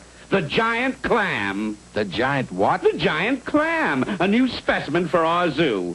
See, here's a life-size picture of the world's biggest clam. It's found only far out in the South Pacific Ocean. Won't you be happy to bring one back? Happy as a clam. So long as you've got all the diving equipment we'll need. Equipment? Oh, wait till you see our equipment. The zoo spent a fortune on it, and just for this job. It's absolutely beautiful. Just step outside. It's all loaded on our truck, waiting for you to be on your way. Good luck. And that is that. Now, Chumley, let's grab that truck and head for the sea. Yeah, we've even got a beach ball. That's no beach ball, Chumley. That's a helmet. You wear it on your head. Oh, like this? Get me out of here! Get me out of here! Lift it off. Lift it off. Obviously, Chumley, you don't know the first thing about this diving helmet, or this diving suit, or this air hose, or... You know, Chumley, there are things about this diving equipment even I don't understand. We'd better stop by to see Mr. Whoopi on our way to the South Pacific. Gee, Tennessee, what a nifty truck. A radio and everything. Yes, we'll get the latest news. And here's the bulletin just handed us. All citizens are asked to be on the lookout for a penguin and a walrus. They have escaped from the Megapolis Zoo and are believed to be masquerading as deep-sea divers. When contacted, Stanley Livingston, keeper of the zoo, had this to say. My equipment. They stole my beautiful equipment. Oh, if I ever get my hands on them, I'll skin them alive. Oh, no. Now look what you've got us into, Chumley. We really need Mr. Whoopi.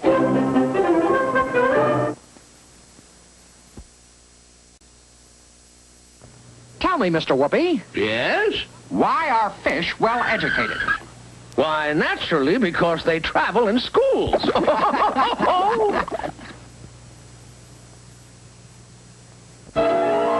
the way I figure it, Mr. Whoopi, we've got to bring back the giant clam or Stanley Livingston will skin us alive for taking his diving equipment. Well, my. You boys have gotten yourselves into some pretty deep water. We'll just have to see what the 3-dimensional blackboard has to say about it. Now, where did I put it? Must be here in the closet.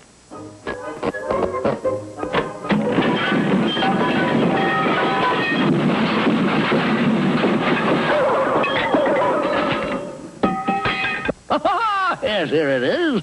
The fabulous, fantastic 3D BB. We'll just open it up and have a look. If you fill the kitchen sink full of water and turn an ordinary drinking glass upside down in it, you'll notice that the water does not come up into the glass, right? Right. The earliest diving apparatus worked just this way. They were helmets made of leather, but they didn't hold enough air to let a man stay under very long. So a hose was attached to it and air was pumped down. It went into the helmet and bubbled out the bottom. Trouble was, if the diver leaned over, the air escaped and water filled the helmet. Very bad. Then an Englishman solved the problem by making a whole suit out of leather and fastening it to the helmet. Now the water couldn't get in, and he put a valve on the helmet to let the air get out. It worked fine, just fine. And that was the beginning of our modern diving suit. But, Mr. Whoopi, that doesn't look anything like the suit we've got on. Of course not, my boy, of course not. Chumley's suit is quite different, although the principle is the same. In the first place, the helmet is round and it's made of copper, and has glass portholes to see through, and even a telephone so the diver can talk to the boat on the surface. The helmet is screwed onto a breastplate, which is fastened onto the suit. The suit is made of rubber and canvas. Then, of course, there is the air hose and the compressor to pump the air down. The diver can control the flow of air with a valve on the helmet. And now he's ready to go to the bottom. But, Mr. Whoopi, he's going up. Why, so he has. I forgot his lead shoes.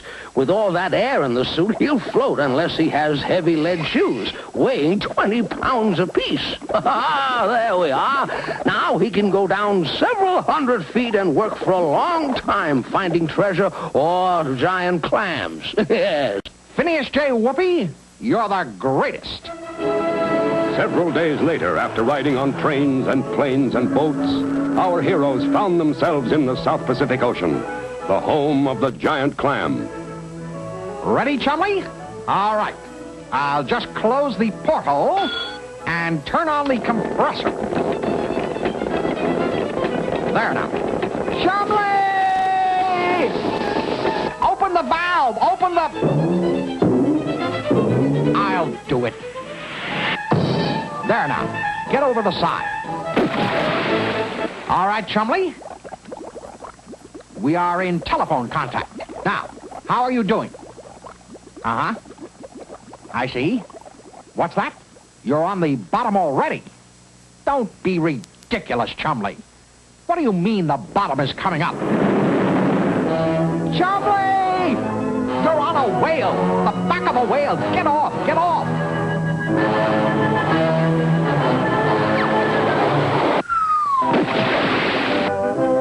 That's better. No more of this fooling around. Get down there and find that clam.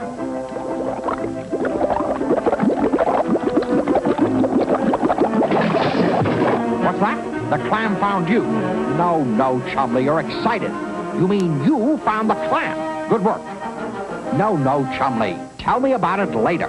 Right now, I'm lowering a hook to you. Fasten it on the clam, and I'll hold it up.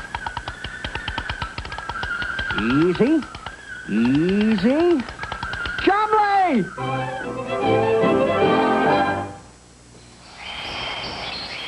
And since you boys did bring back the giant clam, you will not be punished. What did I tell you, Chumley? Tennessee Tuxedo will not fail. Instead, I'm going to give you two the honor of sharing your quarters with the newest member of the zoo family, the giant clam. Yay!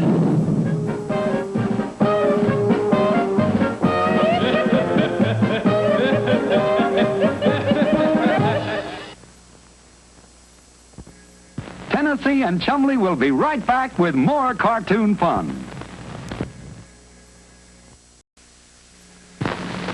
1, 2, 3, time again for Tennessee, Tuxedo and his tails. Come on and see, Tennessee Tuxedo. Tennessee Tuxedo! He will be parachuting for your pleasure, sailing seas in search of treasure, anything so he can measure up to man. That's Tennessee Tuxedo! A small penguin who drives a tan tuxedo, though he may fail. As he rides for fame and glory, still he tries in each new story tale.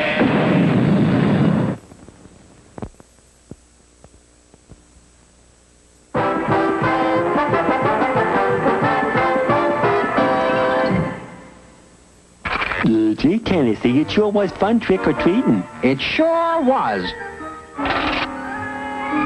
Only 2 pieces?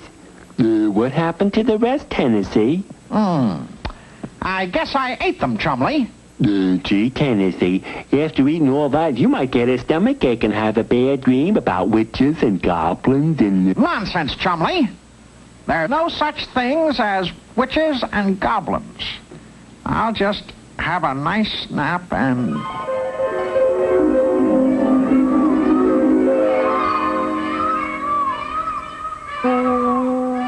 We've been walking for hours, Chumley, but we can't seem to find our way out of this forest. Yeah, and that sign back there said, "Beware of wicked witch." Beware of wicked witch. Beware of wicked witch! Beware of wicked witch!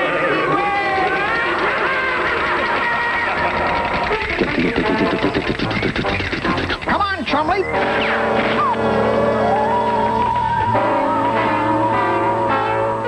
Mirror, mirror on the wall, who's the fairest one of all? Not you, old witch. You are the ugliest one of all. You always say that. I'm sick of it. Now tell me, how can I get to be beautiful? From the maple trees in Whoopee Woods, you must have 2 buckets of maple syrup. Pour these over you and you will be beautiful. I'll do it. I'll do it. I'll send my goblins.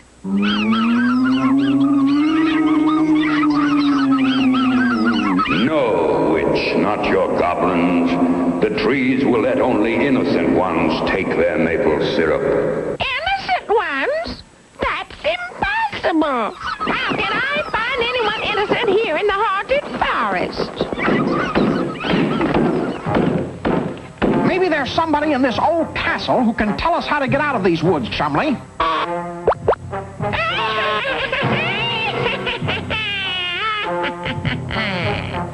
Well, my innocent ones, come in, come in.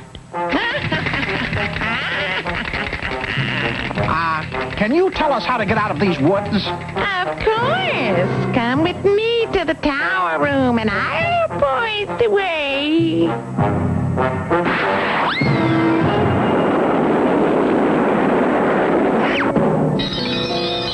Well, now, Mirror, can these 2 get the maple syrup? Are they innocent enough? They are indeed, oh wicked witch. Send them for 2 buckets of maple syrup, and it will make you beautiful. We'd like to help you out, Miss Witch, but we're in kind of a hurry. Silence! You shall go and bring me the buckets of maple syrup, or I shall turn you into lumps of clay and leave you in the forest forever. Sure, anything you say. Come on, Chumley. But gee, Tennessee, we don't know anything about getting maple syrup. Well, we'd better find out or we'll end up 2 lumps of clay. Look at that. That sign says, "Up these steps to the Wizard of Whoopee Woods." A wizard ought to be able to help us. Yeah, I never saw a wizard, Tennessee. I wonder what he looks like. Tell me, Mr. Whoopee. Yes? After Chumley left home, why did his mother knit him 3 socks? Why, he wrote he'd grown another foot.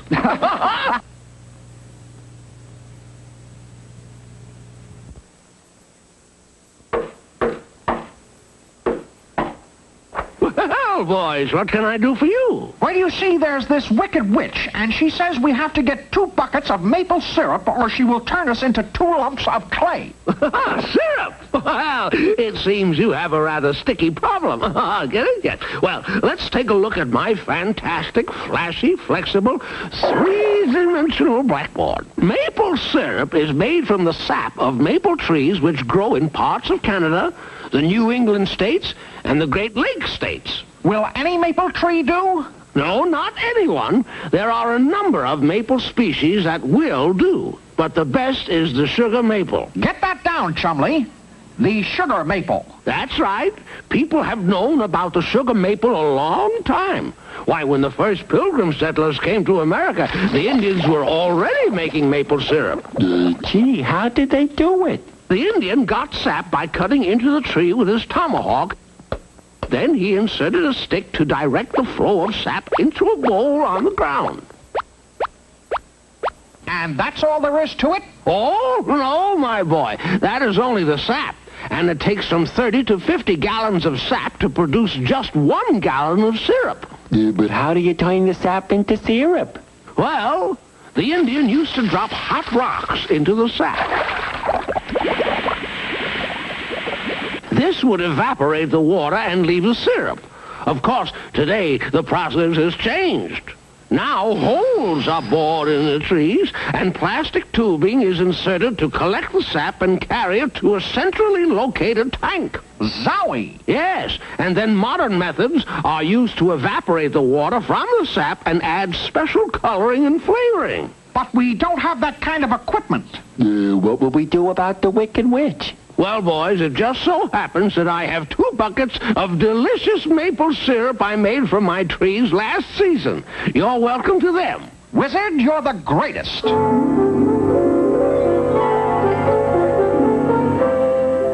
Well, Miss Witch, here we are. And here's your 2 buckets of maple syrup. Yeah, and it tastes good, too. I don't want it to eat, my innocent ones. I want you to throw it on me. You're kidding. I kid you not. Throw the syrup on me. Well, you asked for it. Yeah, bottoms up. Now,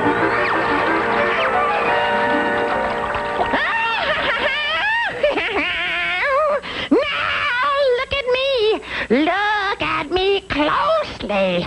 How do I look to you, my innocent ones? I'd say sticky. Gooey. I'm beautiful. The syrup has made me beautiful. I'm not. I'm as ugly as ever. Vera, what went wrong?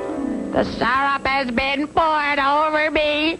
Why am I not beautiful? The syrup has made you sweet on the outside, but you are still as mean as ever on the inside. So you shall be ugly forever.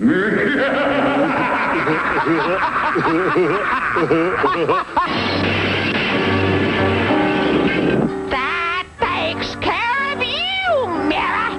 And now you two. Laugh at me, will you? Well, just wait until I get my hands on you. No. After them goblins, they will never leave the hermit forest. The goblins will get you.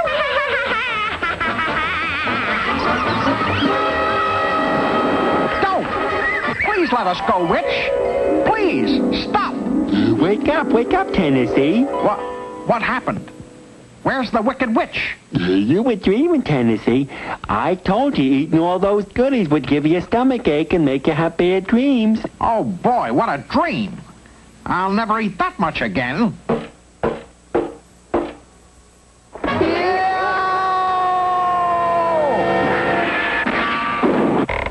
What's the matter with Tennessee? Didn't he ever see a witch's costume before? Ha, ha, ha,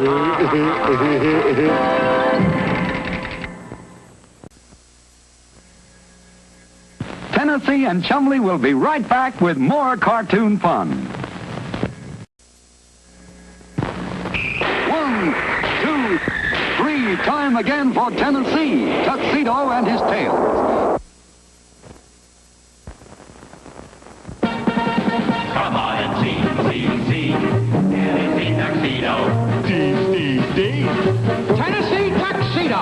We will be parachuting for your pleasure, sailing seas in search of treasure, anything so he can measure up to men. That's Tennessee Tuxedo. A small penguin who drives a tuxedo, though he may bend. And he rides for fame and glory still. he tries in each new story tale.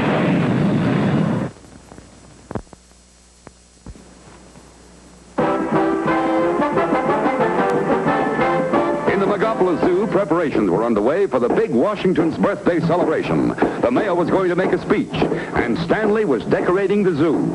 You're all right, over there. Nail up that bunting. Say, Stanley, I've got a great idea. Why don't you... Yeah, Tennessee, I'm very busy putting up these decorations. That's right, Stanley, and we're going to help. Now, here's my suggestion. No.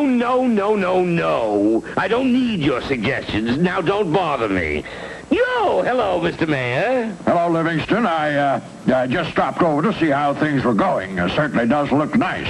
However, I'd like to see something up on top of that tower. Some great symbol of freedom and liberty. I'll make it the high point of my speech. Certainly, Mr. Mayor, certainly. Gee, Stanley, what are you going to do? Nothing to it, Tennessee. The mayor doesn't know it, but down in the basement there's a full-size model of the Liberty Bell. It's just perfect for the top of the tower. Now, you boys run and tell Flunky to get some men and put that bell on top of the tower. Yeah, I have to go into town. Let's go look for Flunky. Don't be ridiculous, Chumley. Stanley hasn't let us do a thing about the decorations, so we're going to do this bell bit ourselves. Oh, boy. This bell sure is heavy. It sure is, Tennessee. Real heavy. This bell is heavy. Stop talking and heave. Here we go.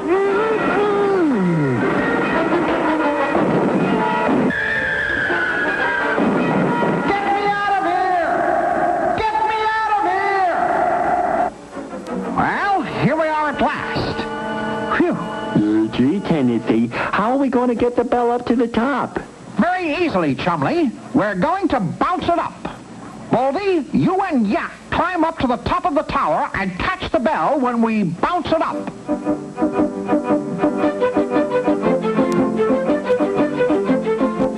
Ready? Ready. Alley-up!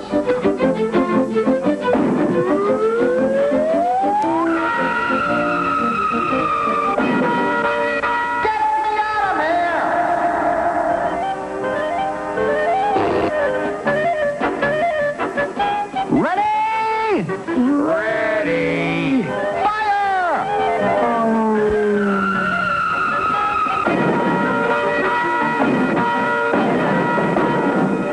Get me out of here! This time we're going to do it right. This scaffolding will get us to the top. Ready?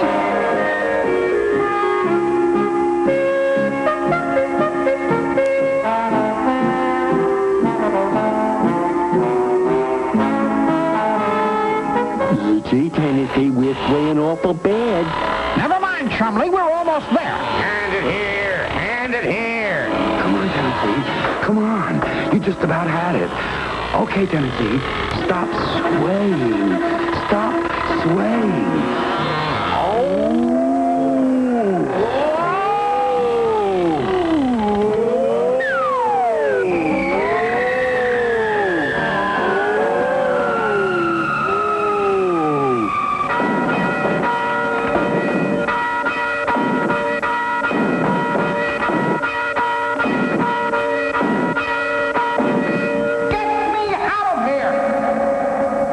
Gee, Tennessee, what we need is an elevator. Yeah, that's a good idea. An elevator. Oh, that's a good idea. Sure, but how do you build an elevator? We'll go see Mr. Whoopi and find out. Well, do you have a riddle, Chumley? Yeah. Why did the lobster get embarrassed? Because it saw the salad dressing.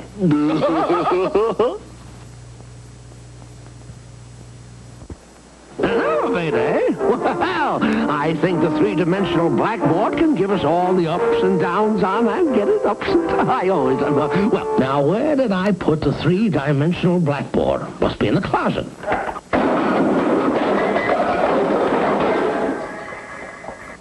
Ah, yes. Here it is. Now, the elevator is one of the most important machines we have because without it, we would have no tall buildings. Yeah, who could walk up to the top of the Empire State Building? Please? Precisely, my boy. You know, people have always tried to build machines that would lift them up, but it wasn't until the middle of the 1800s when people started to build tall buildings that elevators were worked on in earnest. Basically, all elevators consist of three main parts: a cab to carry people, a pulley at the top of the building, and a counterweight. What's the counterweight for? Well, it weighs just about as much as the cab, so it balances it and makes the cab easy to lift. When the cab goes up, the counterweight goes down and vice versa. But what makes it go up and down? Well, in the early days, they used steam engines. But they were too slow. Then they tried a steel plunger below the car. It worked on water pressure and pushed the car up. That's a good idea. Yes, but it wasn't too practical because the plunger needed a hole in the ground as deep as the building was high. What power do they use today? Today, elevators are run by electric motors which are controlled by the operator in the cab. Of course, many elevators are now automatic. Just push a button and you go to the floor you want. But what if the rope breaks? All elevators are equipped with an automatic safety device which was invented by Elijah Otis way back in 1853. It automatically stops the car if a rope should break. No one has to be afraid of riding an elevator. But Mr. Whoopi, steam engines, plungers, electric motors, we haven't got any of those things. Just remember that an elevator is three things: cab, pulley, counterweight. You can supply the power by pulling on the rope. Got it. Thanks a million, Mr. Whoopi. Come on, Chumley. There we are. The elevator is all rigged and ready to go. Yeah, but we still need the counterweight. We've got it, Chumley. Up you go. Now, when Chumley grabs onto the rope, I'll pull down. The bell will go up, and you two slide her off onto the roof. Tennessee Tuxedo will not fail. What's that, Tennessee? Okay, Chumley. Hold onto the rope, and I'll pull. This is easy. It works just like Mr. Whoopi said it would. Gee, Tennessee, that was fun. Tennessee?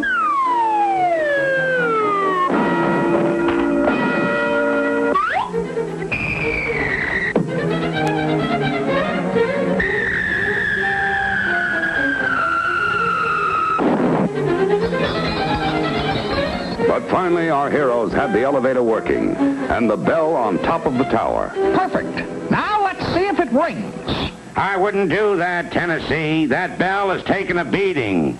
Anything more might break it. Don't be ridiculous.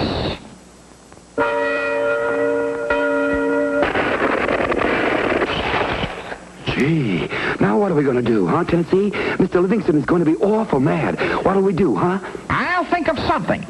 Tennessee Tuxedo will not fail. My, it does look nice, but what have you got up on top of the tower? Yes, surprise, Mr. Mayor. A big surprise. Oh, boy. Mr. Livingston's going to unveil that broken bell any minute. Yeah, and when he sees what a mess it is, quick. Yeah. Where's Baldy? Oh, I guess he started running already. Oh, here it comes. He's getting ready to unveil it. Yeah, now, on George Washington's birthday, it gives me great pleasure to unveil that great symbol of freedom and liberty, the Bald eagle, our national bird, a true symbol of freedom. Livingston, you're a genius.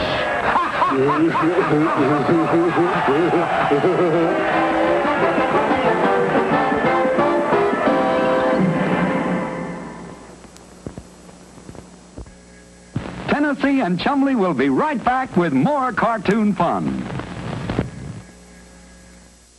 A private eye with the totally cool gadget. He's Inspector Gadget, and he's next here on 39 WDZL.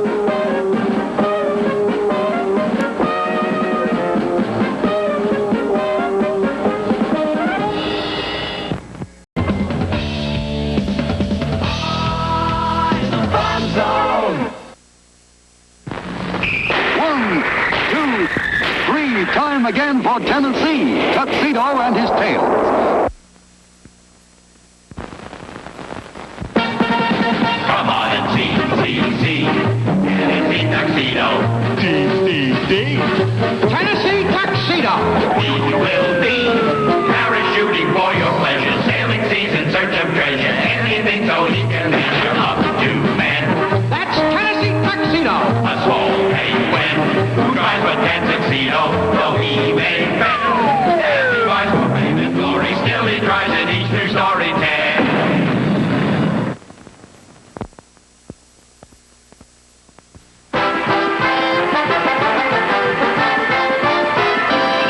At the Megapolis Zoo, the weather had turned hot. The sun was boiling down and the temperature kept going up. The citizens of the zoo were suffering terribly from the heat. And that gave Tennessee Tuxedo an idea. Chumley, I've got a hot idea. Just listen to this want ad. Make easy money selling our special line of electric fans. No money required, no experience needed. That's all right. No money and no experience. We'll make a fortune selling those fans here in the zoo. Everyone is so hot they'll pay any price for a fan to cool them off. But gee, Tennessee, how are we going to get out to get the fans? What's that? Oh, escape. Yes. Well, I think we'll use escape plan number 508, the Cannonball Express. Let's go get our suits on. Okay, Tennessee. Gosh, I'd better tell Mr. Livingston about this. No. They will not escape. If they get out of here just once more, I don't know what the mayor will do to me. Well, come on, Flunky. We've got to stop that pesky penguin and walrus. I'll get in first, Chumley. All right. Now light the fuse and then hop in here with me. Okay, Tennessee. Here we go, Chumley.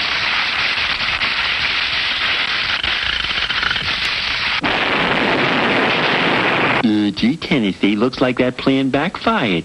Yes, Chumley, and I don't think it was accidental. I'll bet old Fuss Budget had something to do with this, but he won't stop us again. We'll use Operation Slingshot. Over here, Chumley. Tie your end of the slingshot to that big tree. This will get us out of here for sure. And once we get those fans, we'll sneak back in here and make a fortune. Yeah, Tennessee. And maybe we can use one of the fans to cool ourselves. Phew, I'm awful hot. We'll soon take care of that. Now, more. Hold it. Hold it right there. Okay. Now, when I count to 3, you cut the rope, and we'll go sailing right over that fence. Poor old Stanley Livingston will never know how we did it. When he reaches 3, Flunky, we push this up. Yeah, I got you, boss. 1, 2, 3.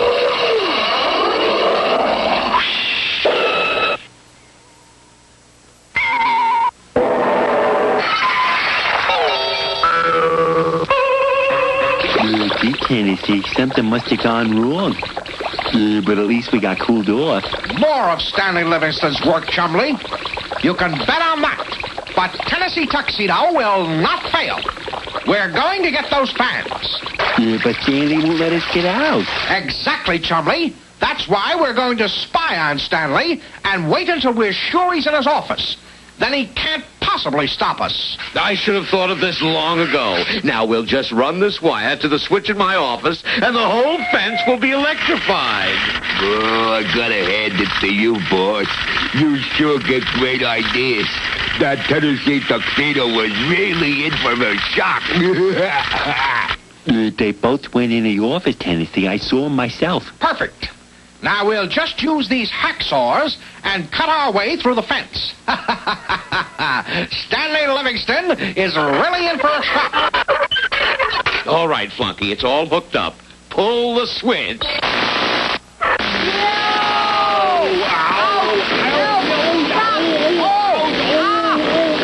That should be enough to teach them a lesson. Gee, Tennessee, that hurt. You can say that again. Gee, Tennessee, that hurt. Gee, Tennessee, that hurt. Gee, Tennessee, that... All right. Now let me think. We've got to find a new kind of escape. One that Stanley can't stop. But he stopped everything. The only way we could get out would be to go straight up. That's it, Chumley. Straight up. Of course. Don't you remember that day we were at Mr. Whoopi's and he told us all about flying straight up? He said... Well, planes that fly straight up are called helicopters, and they look like this. This large propeller is like a rotating wing, and it lets the plane take off straight up. But how can you get anywhere if you just go straight up? Well, my boy, once in the air, the pilot simply changes the angle of the propeller to make it go forward, or to the right, or to the left. That looks like fun, Mr. Whoopi. Oh, it is.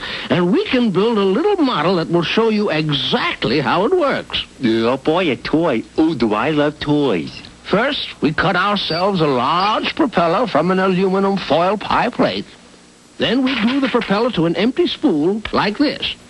Next, we bend the propeller so that it has what is called pitch to lift it up. Looks fine, Mr. Whoopi, but where's the motor? Right here, Tennessee. This piece of string. We wrap it around the spool, then we put the spool over a pencil, and we're ready. Just pull the string, and it flies, it flies, it flies. Don't you remember that, Chumley? Yeah, now I remember. Good. Then all we have to do is build a full-size helicopter and fly right out of here to get those electric fans. We're on our way to being rich.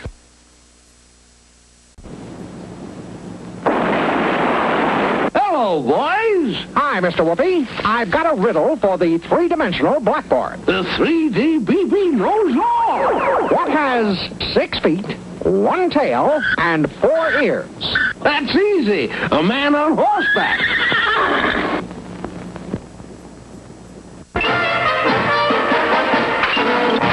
Gee, Tennessee, this sure is going to be a funny-looking plane. Well, it won't be funny to Stanley Livingston. Not when we go flying over that fence. You see, we just sit in these seats, nailed to the barrel, and then we... What's wrong, Tennessee? The power, Chumley. What will we use to spin the barrel the way Mr. Whoopi did the spool? Well, he used a string, Tennessee, so why don't we use a rope and wrap it around a barrel like this? Chumley. And then we can both pull like this. Very good, Chumley. Except, how can we be on the helicopter if we're outside pulling the rope? Gee, Tennessee, I never did think of that. Get me out of here! Get me out of here! Now go get me that inner tube we used for our slingshot escape plan. Okay, Tennessee. All right, we've got the rubber motor hooked up. So let's wind her up, Chumley.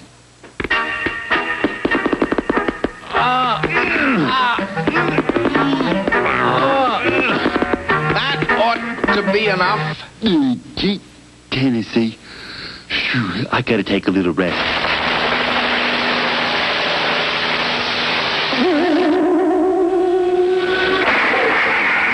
You dim-witted walrus! Now we've got to wind it up all over again. We can't, Tennessee. The rubber inner tube is broke. Looks like we'll never get out now. Oh, yes, we will. Tennessee Tuxedo will not fail. We're going to get another kind of motor for our helicopter. We'll stay over here, Tennessee. Fine, Chumley. Now start pedaling. Faster! Faster, Chumley! Faster! I'm going as fast as I can, Tennessee. We're not getting off the ground. And the wind from our propeller is nearly blowing me off the seat. The wind from our propeller? Of course! That's the answer. To the what? To our making money. And we don't even have to leave the zoo. You just keep on pumping, Chumley. I'll take care of the rest. Hurry, hurry, hurry! The coolest spot in town. Just 50 cents for 1 half hour of cool breezes under our giant fan. Hurry, hurry, hurry! Thank you, Yuck.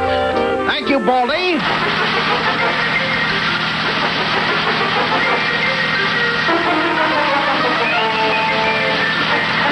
Well, Chumley, our helicopter never got off the ground, but it's sure blowing a lot of money our way.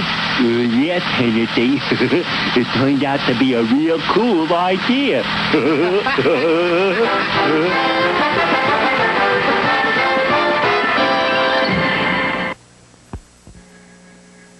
Tennessee and Chumley will be right back with more cartoon fun.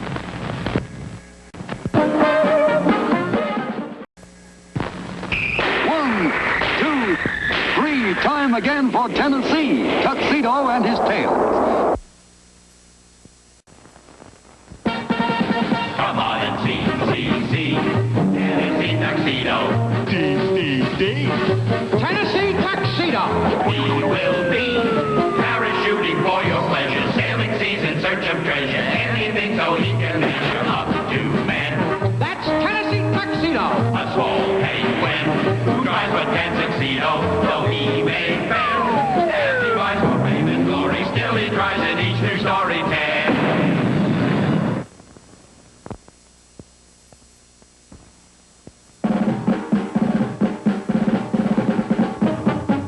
Now, Flunky, you know how important I consider the annual zoo picnic. This is going to be the best picnic we ever had. Mayor, His Honor, and all the dignified dignitaries are going to be here. We want everything perfect. Yeah, boss. We're all set. Good. Got the cloths for the picnic tables? Right here, boss. Genuine linen tablecloths. One for each table. Good. And the picnic basket? Right here, boss. The biggest I could find. Good. And the sandwiches? Yes. Salami, bologna, pastrami, liverwurst, ham, chicken, roast beef, corned beef, turkey, tomato, cucumber, Swiss cheese, cheddar cheese, green cheese, blue cheese, strawberry jam, grape jam, peach jam, marshmallow, peanut butter, and watercress. All right. Now, all we have to do is remind everybody to be here. Tennessee ought to be able to do that without messing everything up. I'll call him. Morning, Stanley. Now, what's all this about a picnic? What can I do? Make a speech, make the sandwiches, set off the fireworks? Tennessee Tuxedo at your service. No, nothing like that. I just want you to go around the zoo and remind everybody about the annual picnic. Oh, now, Stanley, wait a minute. That's no fun. I want to... Never mind what you want. Just spread the word. Now get going. And so Tennessee set out to tell everybody in the zoo. He told the monkeys, Big picnic. Stanley wants everybody in the zoo to be there. Sure, Tennessee. I'll be there. Thanks a lot. So long. So long. So long.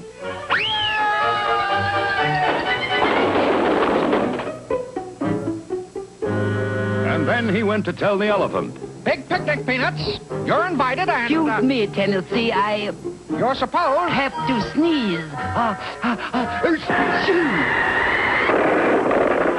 Gesundheit. And then Tennessee went to tell the giraffes. And so, Alphonse, Stanley wants you to be there. I wouldn't miss it for the world. See you, Tennessee. See you, Alphonse.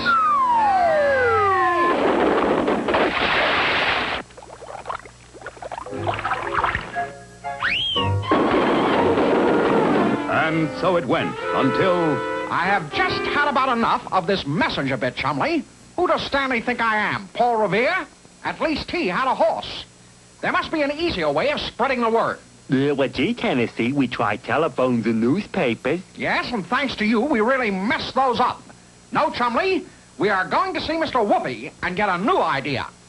One you can't mess up. How are we going to do that, Tennessee? Stanley won't let us out of here. We'll use escape plan number 922. Come on. Ready, Chumley? Okay, Tennessee. Blast off.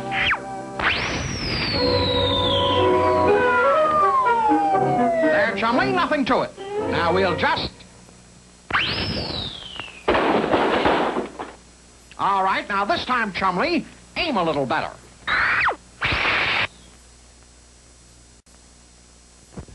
Tell me, Mr. Whoopi. Yes? Why are fish well educated? Why, naturally, because they travel in schools.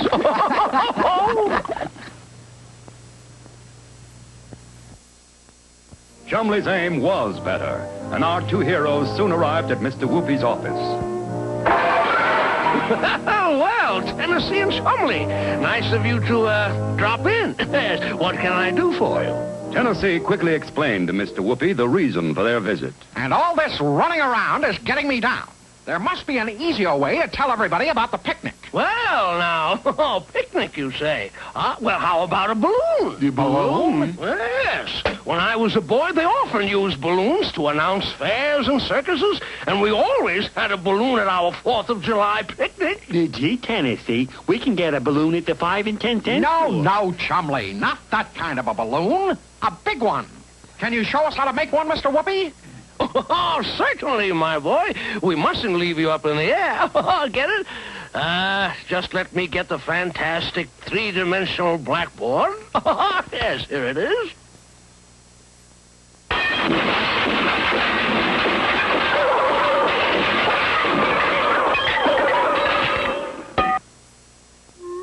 Now, let me see. Balloons. Well, balloons really got started way back in 1783. Over in France, there were two brothers, Joseph and Stephen Montgolfier. Who? Montgolfier. Joseph and Stephen Montgolfier. They were the first ones to really get balloons off the ground. Get it? Well, their first balloon carried some animals. Aha! Did you get that, Chumley? Animals were the first to go up in a balloon. Oh, yes. Then later, that same year, a Montgolfier balloon carried a man up. All right, Mr. Whoopi, but just how did the balloon work? Get this down, Chumley. All righty, Tennessee. Well, actually, the Montgolfier brothers made their balloons out of linen, and they filled the balloons with smoke and hot air from a fire. That's a hot one. Oh, yes. Well, they had their balloon tied down with ropes. There was a hole in the bottom, and they built a fire underneath so that the balloon could fill up with hot air and smoke. Heated air and smoke are lighter, you see, than the normal air we breathe. This, of course, made the balloon lighter than the air around it. So when they released the ropes, whoopee! The balloon went right up into the air. Have you got that, Chumley? Yeah, hot air and smoke from fire is lighter than regular air, so the balloon goes up. Right. Of course, when the smoke and hot air cooled, the balloon came down.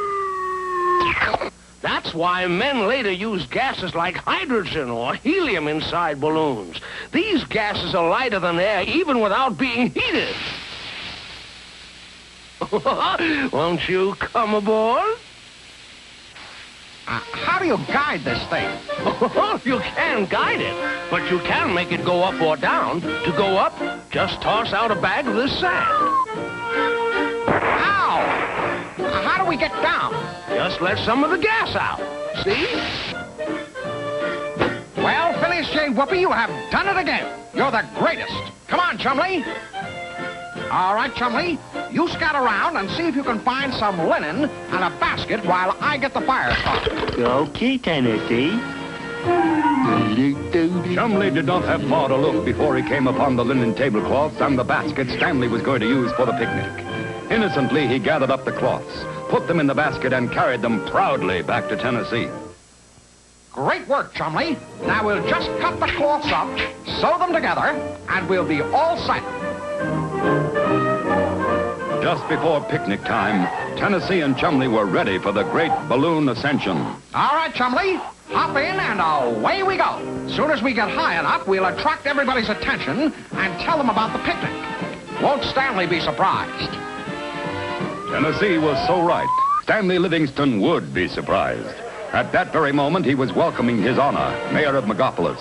Welcome, Mayor. Everything is all ready. Mr. Livingston! Mr. Livingston! Well, what is it, Flunky? Oh, The tablecloths and picnic basket are missing? Bar the door, lock the gates, nobody leaves this room. Zoo. Call the police. Look up in the sky. It's a bird. It's a plane. It's a basket. It's a tablecloth. It's Tennessee Tuxedo. Yo-ho, Stanley! Isn't this great? See what we... You numbskull, you blundering booby, you ruined everything. My tablecloths and my picnic basket. Now you bring them down this instant. Uh-oh, he's really mad. We'd better get away from here. Throw out some ballast, Chumley. Oh, boy, now you've done it. We'd better stay up here till things cool off. But it was the balloon that cooled off. And just as Mr. Whoopi said, as the air inside the balloon got cool, it got heavier, and the balloon came quickly down to earth. Congratulations, Stanley. Uh-huh. That's the best piece of entertainment I've seen at a picnic. A real old-fashioned balloon. I think those boys should get a reward. Reward? Oh, yes, they'll get a reward, all right. I'll give them everything they deserve. Now, wait a minute, Stanley. Wait a minute.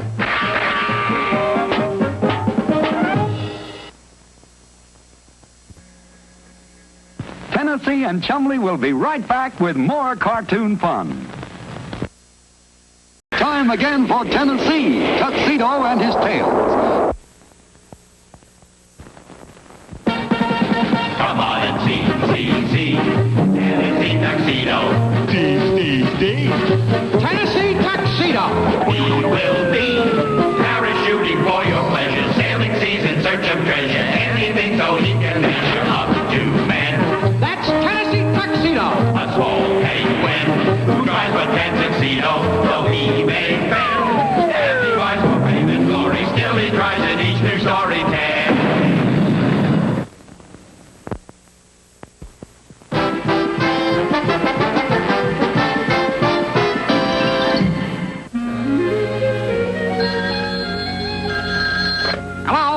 Hello? Is that you, Stanley? What can I do for you? You've got a job for us. We'll be right over. Well, here we are. What is it you... As keeper of the Megapolis Zoo, I want everything to be shipshape. Now, I've got all this paint, and I want to paint the house, and... And you want Chumley and me to paint the house, right? Well, you couldn't have picked two better painters. We do first-class work. No. I did not ask you over here to paint the house. Gee, Mr. Livingston, why did you ask us over? The real painters will be here any minute. Unfortunately, I have to leave for the day, so I want you to show them where the paint is and tell them to get started. Stanley, you're making a big mistake. Chumley and I could do that paint job and save you money. No. I can just see you two characters with paintbrushes. Ooh. Just tell the men when they get here. Now I'm going. How do you like that, Chumley? How do you like that? He doesn't trust us. I've a good mind to... Yeah? We're the painters. Oh, yeah. Well, come right in and... I'll handle this, Chumley. Mr. Livingston changed his mind. He doesn't want any painting today. But... Sorry, pal. Better luck next time.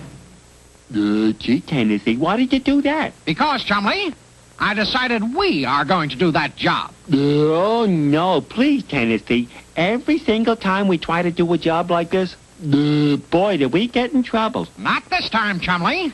This time, we're going to be different.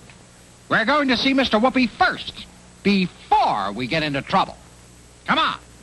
Well, want to learn how to paint, eh? Well, now, I think the three-dimensional blackboard can help us brush up on that subject. Get it? Oh, yes, I always like... Well, yes. Now, the first thing to do is to prepare the surface that is going to be painted.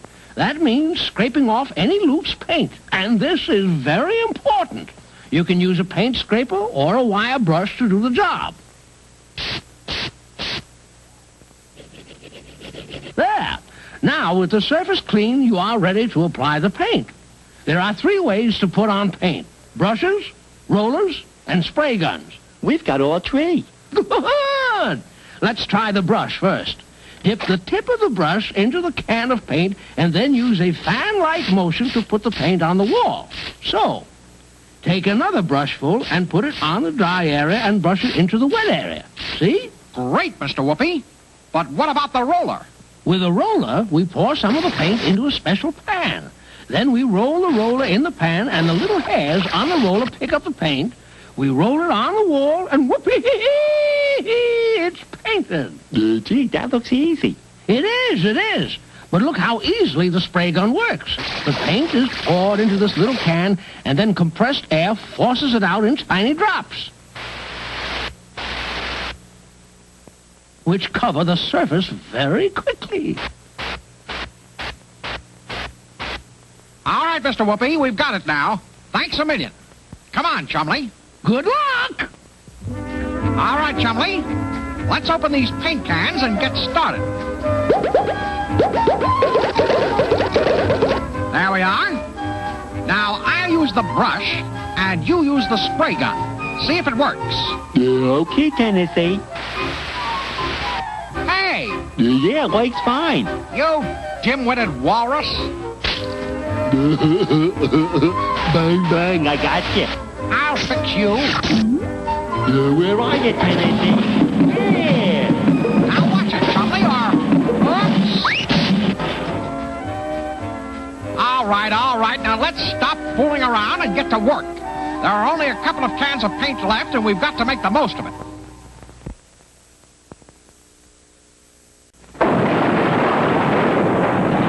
Hello, boys. Hi, Mr. Whoopi. I've got a riddle for the three-dimensional blackboard. The 3D BB knows all.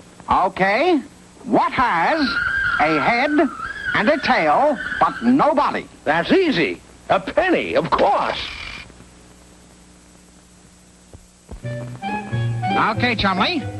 I'll start at the top. Throw that can of paint up here. Here it comes. Missed.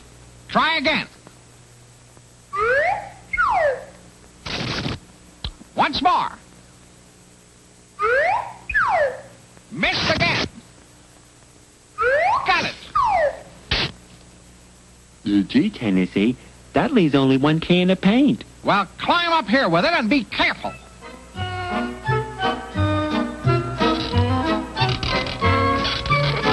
Here it is, Tennessee. Don't lean so far back. Don't. Watch it. Look out!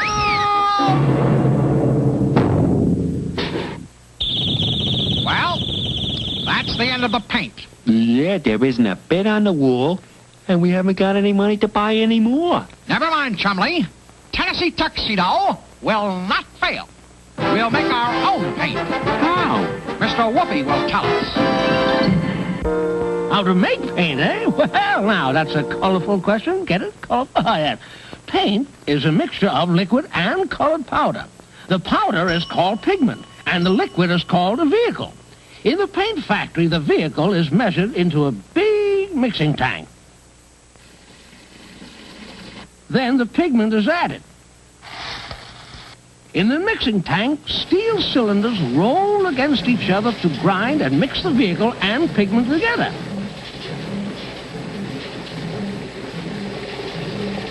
Then it is strained and put into the filling machine, which automatically puts it into cans.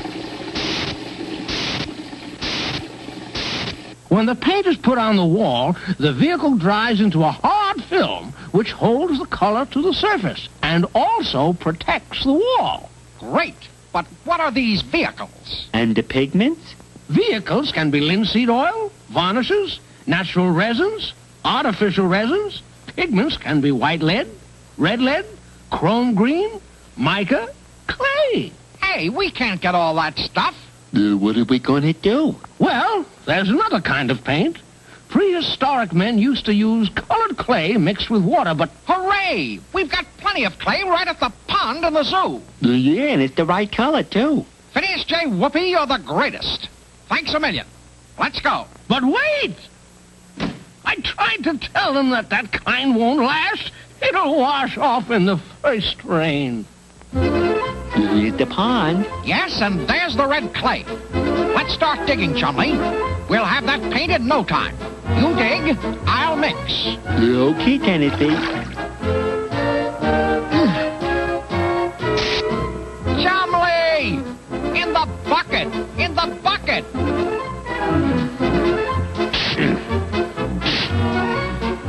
There. That ought to do it. Now I'll add some water and mix. Come on out of there now. Yeah, boy, this clay sure is gooey and slippery.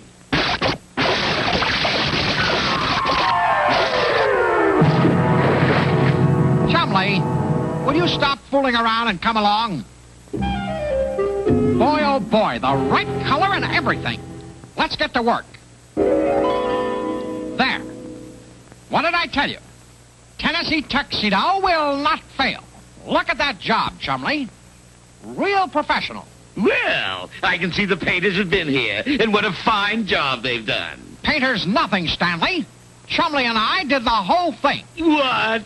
That's right. Well, now, I should be angry, but you have saved me a lot of money. You ought to get some reward. What did I tell you, Chumley? Yeah.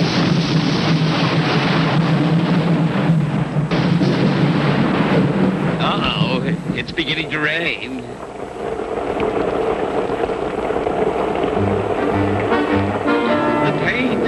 The paint, it's running off.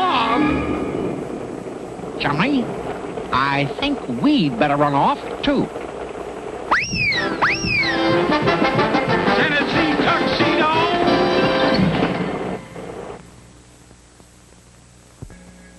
Tennessee and Chumley will be right back with more cartoon fun. 1, 2, 3, time again for Tennessee, Tuxedo and his tails. Come on and see. Tennessee Tuxedo. Tennessee Tuxedo! We will be parachuting for your pleasure, sailing seas in search of treasure, anything so he can measure up to man. That's Tennessee Tuxedo! A small penguin who tries but can't succeed, though he may fail. As he rides for fame and glory, still he tries in each new story tale.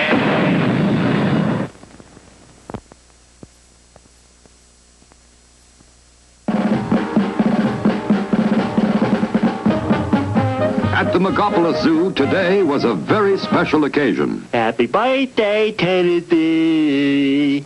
Happy birthday to you. Thank you, Chumley. I'm speechless. Gee, Tennessee, you don't have to speak. Just blow. Blow out the candles. All right.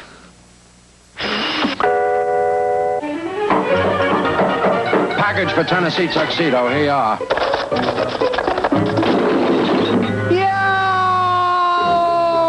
Gee, Tennessee, what's in the big box? How should I know? Open it up. Okay, Tennessee. That's it. Now just lift up the top. Hey! Get him off me! Get him off of me! Gee, Tennessee, it's a doggy. Brilliant, Chumley. Nice doggy. There. Look, there's a note around his neck. Let's see. It says, "Happy birthday from Uncle Admiration." Uncle Admiration? Sure, you remember. Admiration bird at the South Pole. He says the dog's name is Howler.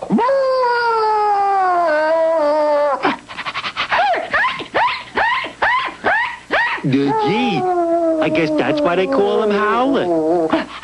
Stop that ridiculous noise, Howler. Stanley Livingston won't allow dogs in the zoo. Howler has to go.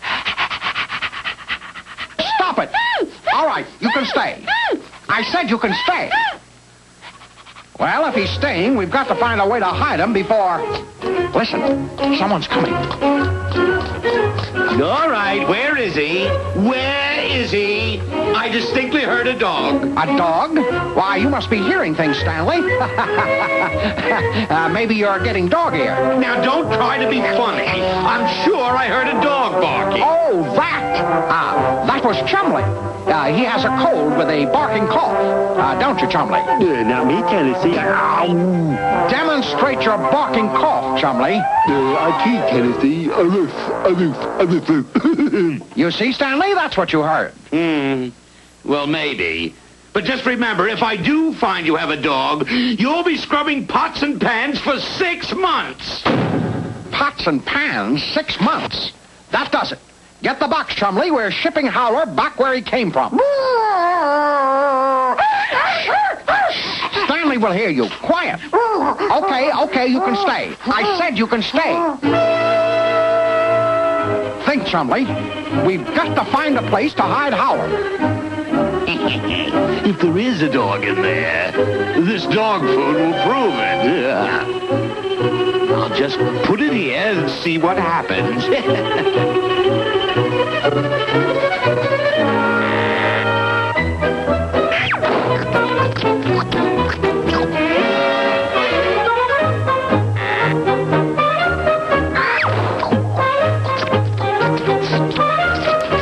So, I know how to fix that dog. Stop that, Howler.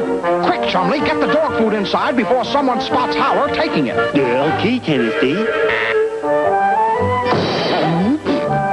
Ah, now I've got you. Why are you stealing dog food? Oh, Chumley loves dog food, don't you, Chumley? Not me, Tennessee. Yeah, sure. I love dog food. Well, isn't that nice? Here, have some. Well, go ahead, eat, Chumley. Yeah, well, I'm still not convinced. I think you have a dog, and I'll be back. Come on inside, Chumley. We've got to think of a plan. Now then, the question is, where could we hide Howler? Maybe under the rug. Too lumpy. Under the chair. Too long. On the chandelier. Too heavy. No, we've got to get him out of here. Put him someplace where... I've got it. That patch of wood down by Megapolis Lake. We'll hide him there. Nobody ever goes into those woods. But what about nighttime, Tennessee? The poor old Howler would get howling cold. Well, that's his problem. Not again. Cut it out. Stop it. Okay. We'll keep you warm. We'll build you a house. Gee, Tennessee, we don't know how to build a house. No, but Mr. Whoopi does. Come on. We're going to call him and ask him to come over. And soon, Mr. Whoopi, the man with all the answers, rushed to the aid of his friends.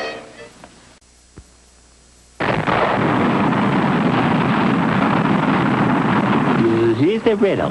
What is it that asks no questions but gets many answers? What is it that asks no questions but gets many answers? I know. A doorbell.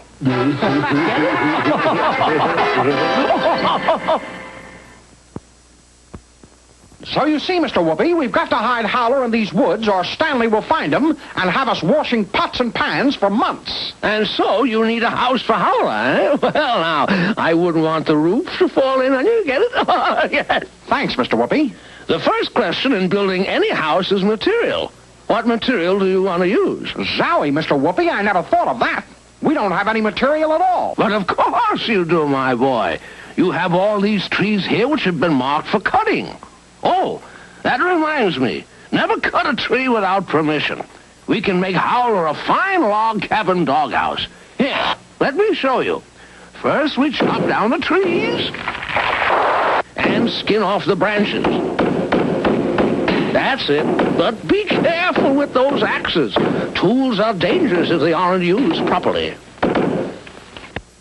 Now, our next job is to peel the bark off the logs. But gee, Mr. Whoopi, if we peel the logs, we'll have a doghouse with no bark. Oh, yes, I get it. But peeling off the bark makes the logs less likely to harbor insects that might eat the wood. So it should be done.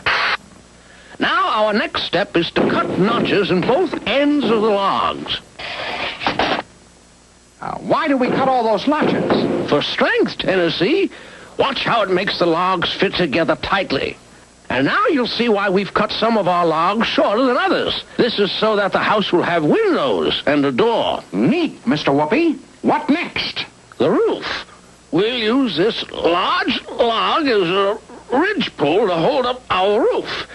Then we nail on thin logs for framing and roof rafters. There. That should do it. But look at all those holes in the roof, Mr. Whoopi. Poor old Howler might get wet. Now, Howler, it's all right. We haven't put on the shingles yet. Since you can't buy any shingles, you'll have to cut your own, splitting them off a short, thick chunk of cedar like this. Now we must lay down our shingles. We begin at the edge of the roof, work across, and up. Each shingle must overlap to keep water from leaking into the house. And finally, we use mud to plug up any holes between the logs. That will help to keep Howler nice and warm. Well, I guess that's it. And I have to say it. Phineas J. Whoopi, you're the greatest. But by coincidence, Stanley Livingston was taking a new interest in the woods. I heard hammering in there. Who else could it be but Tennessee? And if I'm right, there they are, and the dog is with them. Just wait till I get my hands on... Oh! Help! Help! Listen, someone must have fallen in the lake. Help!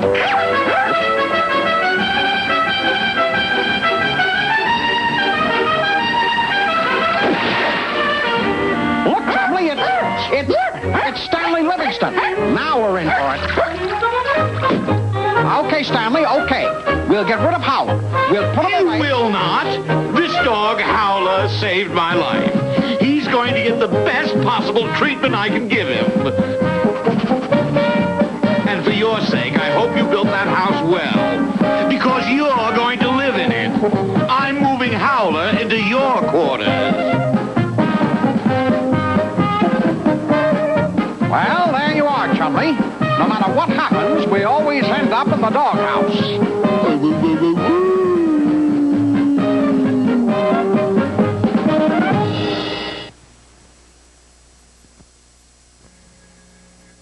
Tennessee and Chumley will be right back with more cartoon fun. 1, 2, 3, time again for Tennessee, Tuxedo and his tails. Come on and see. Tennessee Tuxedo. Tennessee Tuxedo. He will be parachuting for your pleasure, sailing seas in search of treasure, anything so he can measure up to men. That's Tennessee Tuxedo. A small penguin who drives a tuxedo, though he may fail. As he rides for fame and glory, still he tries in each new story tale.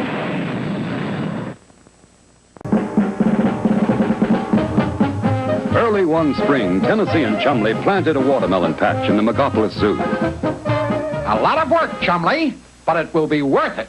I can taste that watermelon already. Yeah, same with me, Tennessee. Then weeks later, a drought hit the city. Water was drying up everywhere.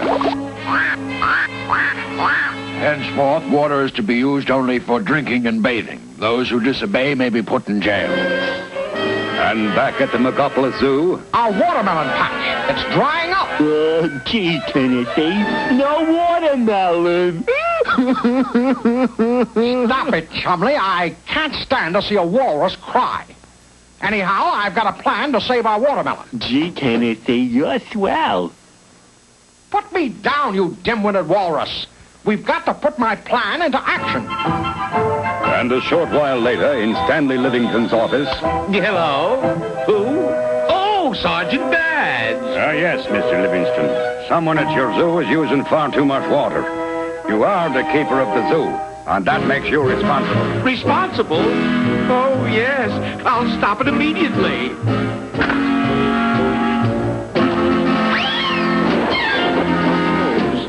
Hooked to my office faucet.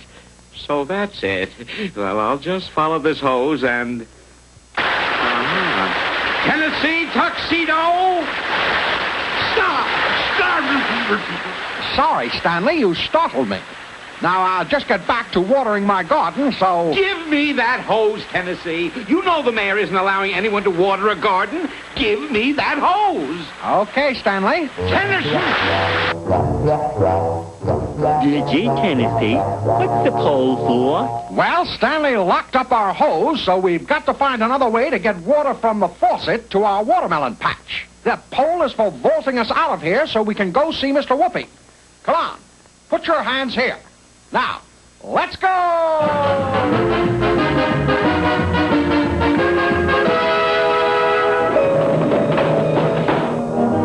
So you see, Mr. Whoopi, we've got to get the water to our garden, or our watermelons will be ruined. And boy, I just love watermelon. So, it's water you need, is it? Well, I wouldn't want to leave you high and dry, get it? Well, let's get the fabulous three-dimensional blackboard.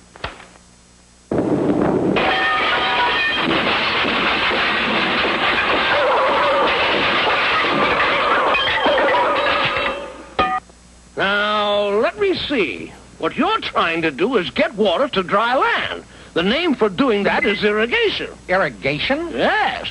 Even years and years ago, the ancient Egyptians and Babylonians had the same kind of problem you have. No kidding.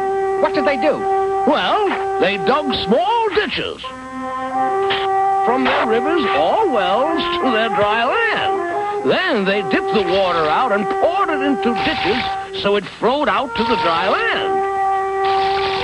Well, I don't think we could get away with digging ditches in Stanley's yard. Any other way? Well, on many farms today, water is carried to the farmland by way of long lengths of pipe, or in some cases, troughs.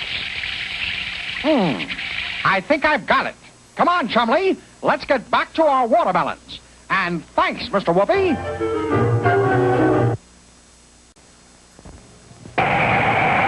Wait, Mr. Whoopi. I've got a riddle.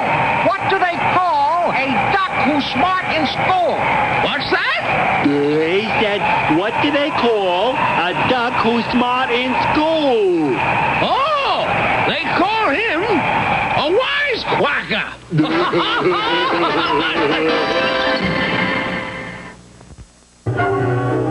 That's it, Chumley. When Mr. Whoopi said pipes or troughs, right away I thought of these pipes and gutters on Stanley's office. Come on down and we'll set these up. Yeah, but Tennessee, I got another... Please, Chumley, come on. Just drop what you're doing and get down here. Okay, Tennessee. Chumley. There. Beautiful. A perfect job. All right, Chumley, turn on the water. I said turn on the water. Chumley! And soon back at Stanley Livingston's office. What? Again? Oh, no, Sergeant Bad. Oh, yes, Mr. Livingston. You stop that water in the zoo and keep it stopped, or I'm sending a patrol wagon to pick you up. Oh, no, you wouldn't. One more time and you go to jail. Now stop that water. At once, right away.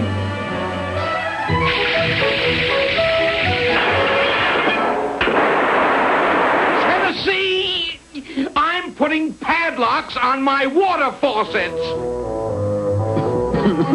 Gee, Tennessee, I guess our watermelons are finished for sure. Now, I know he put locks on the water faucets, but there must be other places to get water. Where? Grab onto this pole and we'll go find out. From Mr. Whoopi.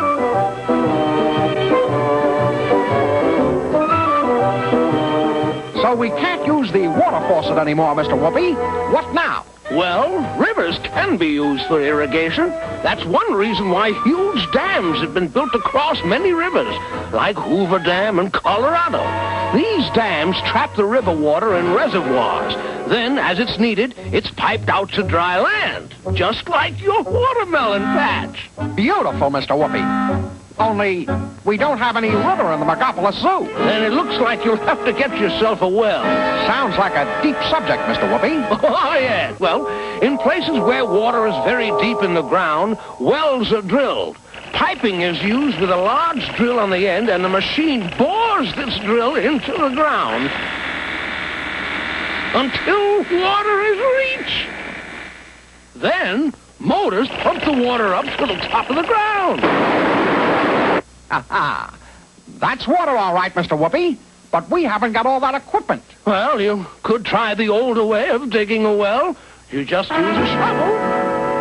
Then, if the water on your land is shallow enough, you just keep digging down until you strike water. You bring the water to the surface with a bucket and a rope. That's perfect. Phineas J. Whoopi, you're the greatest. But wait! Water on your land may be down too deep. All right, Chumley. You start digging the well, and I'll start digging ditches to spread the water around our watermelon patch. I can just taste those watermelons now. Boy, nothing like Chumley! Chumley! Chumley! Gee, Tennessee, what's the matter? You are filling up my ditches as fast as I dig them. Kindly throw your dirt higher. Okay, Tennessee. Chumley! Chumley! Chumley! Sorry, Tennessee. Meanwhile, Stanley Livingston was stepping into his daily shower. I love to sing in the shower. I love to sing. And back at the hole. Gee, Timothy, I struck something. I cannot exist it. Hit it, Chumley! Hit it again, harder! Hit it again, harder! A gusher, Chumley! We hit a gusher! Unfortunately, the gusher was actually the main underground water pipe for the Megapolis Zoo. My shower stopped. Why? It can't be that... Oh, no. The police are coming for me. Tennessee must have done it again. I've got to find him.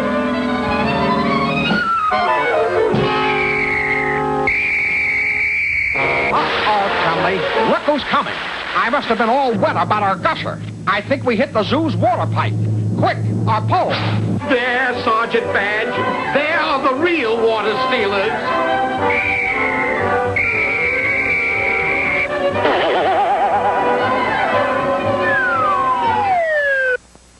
Well, Stanley managed to blame everything on us, Chumley. Looks like we're going to get our just desserts. Gee, Tennessee, I certainly hope mine is watermelon. Chumley, I think you've got water on the brain.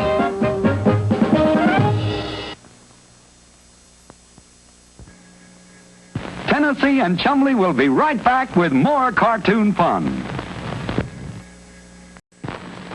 1, 2, 3, time again for Tennessee, Tuxedo and his tails. Come on and see. Tennessee Tuxedo. Tennessee Tuxedo. He will be parachuting for your pleasure, sailing seas in search of treasure, anything so he can measure up to men. That's Tennessee Tuxedo. A small penguin who drives a tan tuxedo, though he may fail. As he rides for fame and glory, still he tries in each new story tale.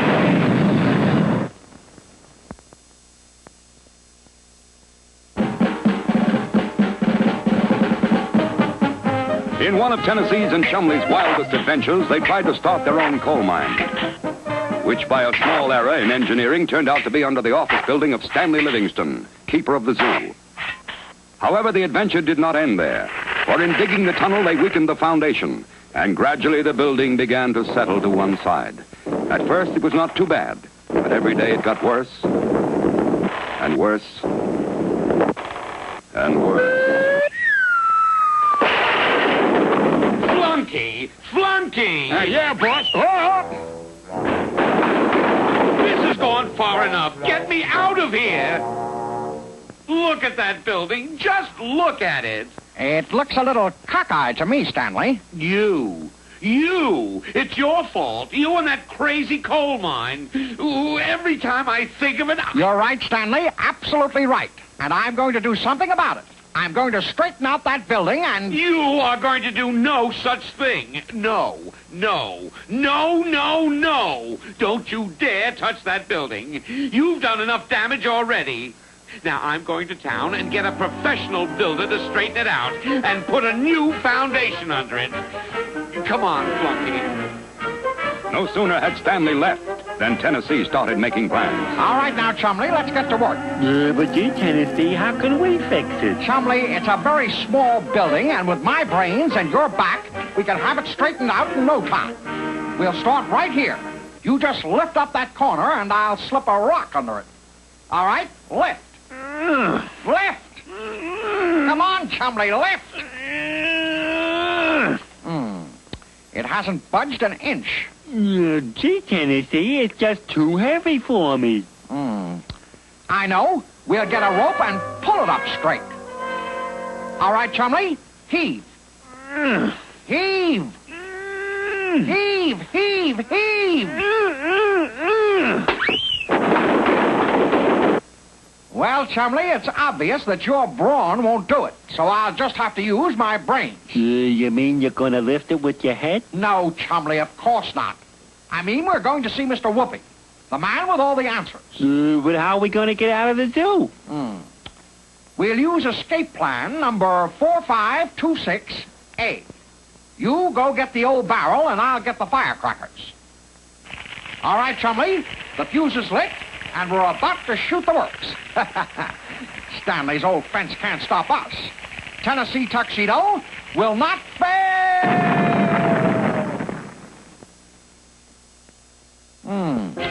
Not quite enough firepower. We need just a few more firecrackers. Okay, here we go again. 5, 4, 3, 2, 1...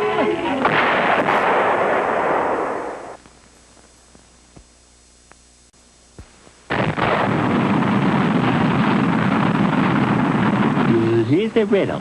What is it that asks no questions but gets many answers? What is it that asks no questions but gets many answers? I know. A doorbell.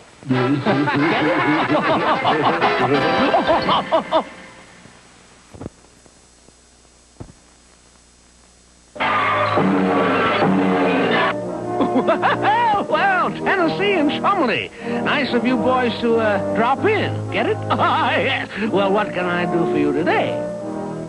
Quickly, Tennessee stated their problem. And even Chumley couldn't lift it, Mr. Whoopi. Well, now, that is a weighty problem. But I think we can solve it. Now, what you boys need is a machine. Of course, a machine. Like a steam shovel? Don't be ridiculous, Chumley. He means a big crane to lift the building. Neither one. Those machines are much too complicated for you to use. Oh, indeed. I'm talking about what is called a simple machine. Simple? Yes. Remember, a machine is any device that does work for you.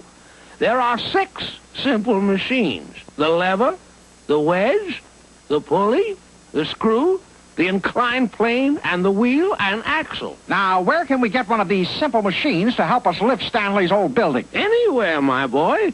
Simple machines are all around us. Come on out to the barn and I'll show you all of them. Now, here we use a simple machine to get water out of the well. Water is pretty heavy, and it would be hard work to pull a bucket of water out of the well. But by using the wheel and axle, it comes up easily. The simple machine has worked for us. Fine. But we can't use a wheel and an axle to straighten out that building. Not unless it was at the bottom of a well. Chumley. Well, here's another simple machine used for lifting things. It's called a pulley. Now, this big barrel is much too heavy for Chumley to lift.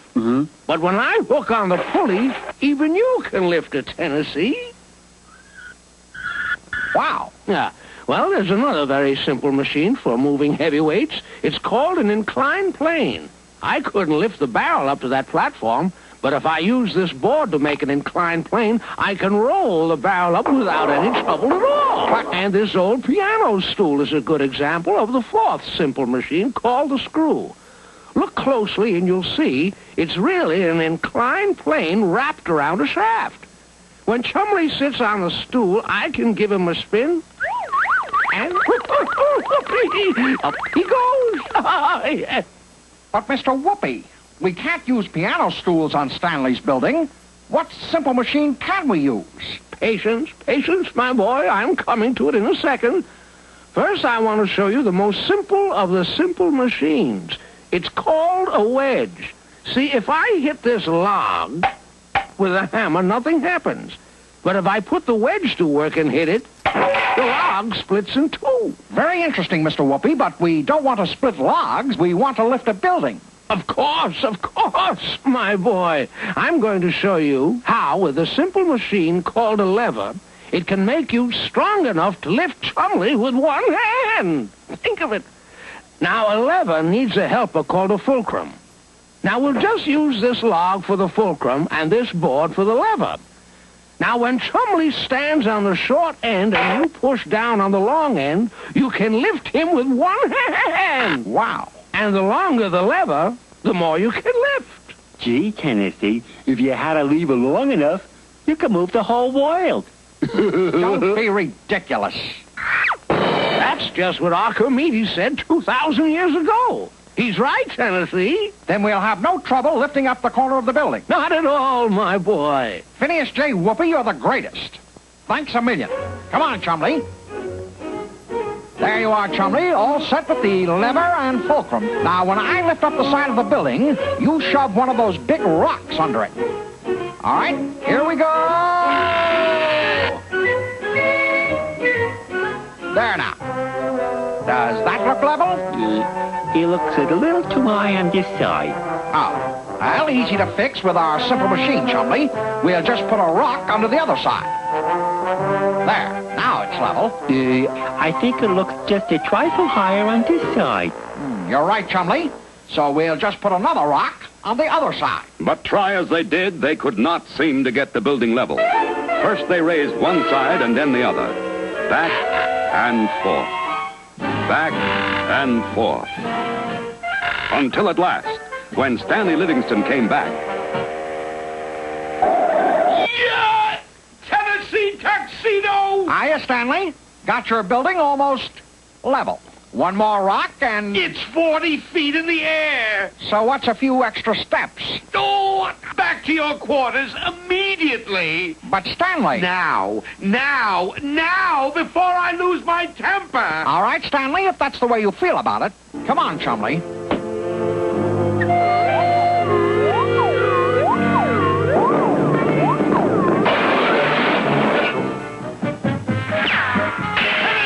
Tuxedo, when I get my hands on you! Gee, Tennessee, I wonder what simple machine we should use now. A simple flying machine would be very handy. You're watching 39 WDZL, Miami, Fort Lauderdale, your movie station. 1, 2, 3, time again for Tennessee, Tuxedo and his tails. Come on and see, Tennessee Tuxedo. Tennessee Tuxedo! We will be parachuting for your pleasure, sailing seas in search of treasure, anything so he can measure up to man. That's Tennessee Tuxedo! A small penguin who drives a tan tuxedo, though he may fail. As he rides for fame and glory, still he tries in each new story tale.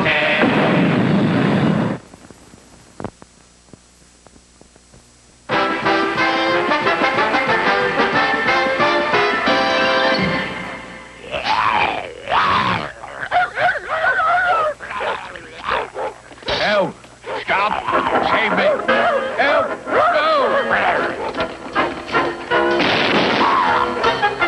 That's it, Livingston. All of it. Stop, Howler. Leave the mayor alone.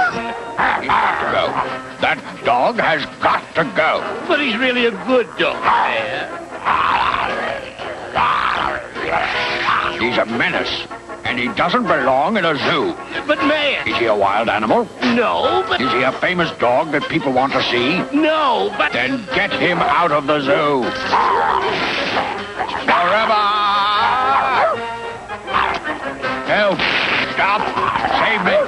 Help! No! I know, Stanley, but... Gee, Tennessee, is something wrong? Howler is in real trouble this time. The mayor said Howler had to leave the zoo because he's not a wild animal. It's too bad Howler's not a real wild animal like us, huh?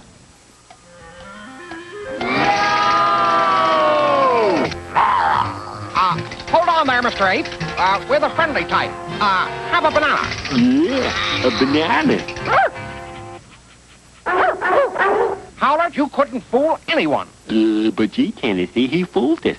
So maybe Stanley would be fooled, too. And if Stanley were fooled, maybe the mayor would be fooled and Howler could stay. All right, Howler. Go out in that disguise and see if anyone recognizes you. But unfortunately, another break was taking place inside the zoo at that very moment.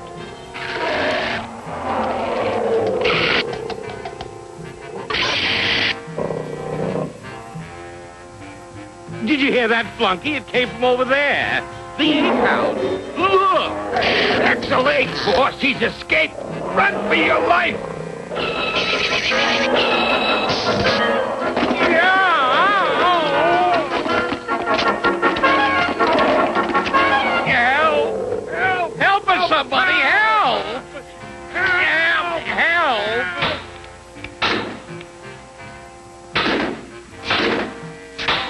Zowie, Chumley. Howler really did fool Stanley. It's okay, Stanley. Come on down. Look out, Tennessee. That ape is dangerous. No, Stanley. This is only Howler in disguise. See how the head comes off? See how it...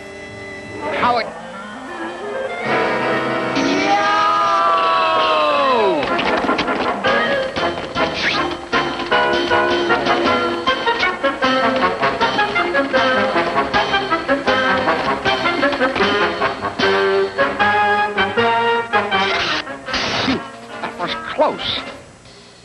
Well, that trick only got us in more trouble. No doubt about it, Chumley. Howler has to go.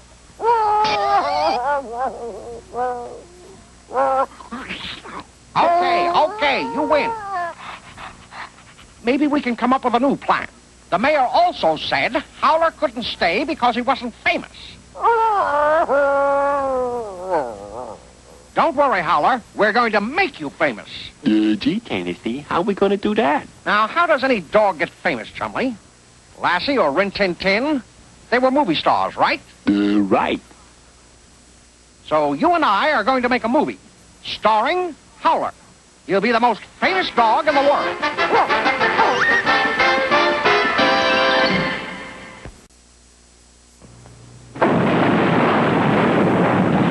Hello, boys. Hi, Mr. Whoopi. I've got a riddle for the three-dimensional blackboard. The 3D BB knows all. Okay. What has a head and a tail, but no body? That's easy. A penny, of course. So you see, Mr. Whoopi, we need to know about movies so we can make one starring Howler. Well, now, let's take a look at our three-dimensional blackboard and see how our eyes make movies possible. You see, light from whatever we're watching enters our eye and forms a picture on the living screen at the back of each eye.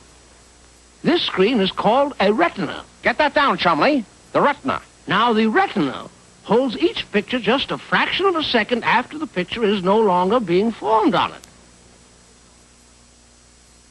So if separate pictures are moved very fast before our eyes, we don't see any break in them.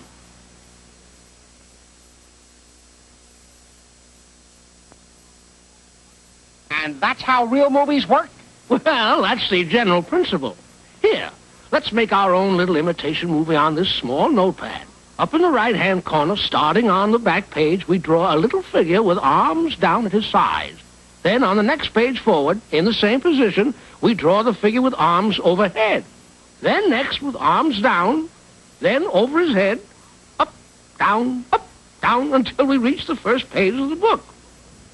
Then, if we flip the pages over, whoopee, the picture moves. Gee, that's fun. And that's what a movie camera does. Takes pictures so fast and close together that there isn't much difference between them. Then, when the film is shown with a projector which runs at proper speed,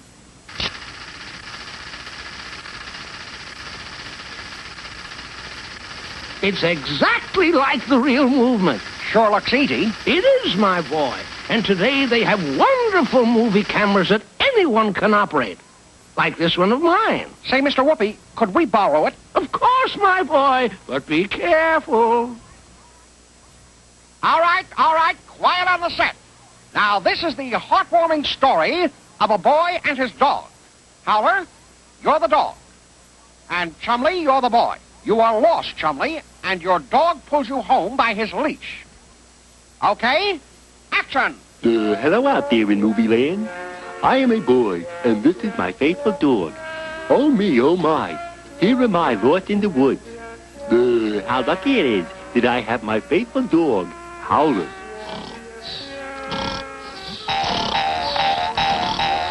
Uh-oh, a rabbit.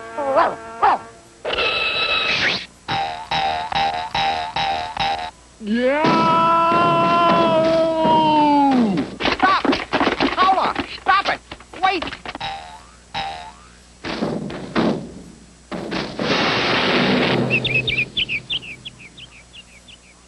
will you stop chasing rabbits, Howler? We've got to finish this movie before the mayor comes back to check up on you. But unfortunately, the mayor had already returned to the zoo. Well, Livingston, have you taken care of that dog? Yeah, I'm sorry, Mayor, but I've been so busy. Busy? One of our most dangerous animals escaped. Axel Ape. And we can't find him anywhere. Why, that's absurd. I see him standing right over there. Right over there.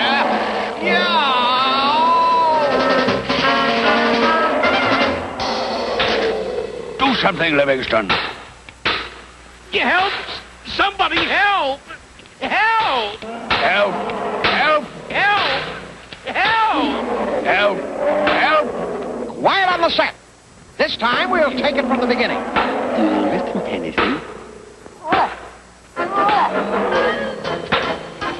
There it goes again.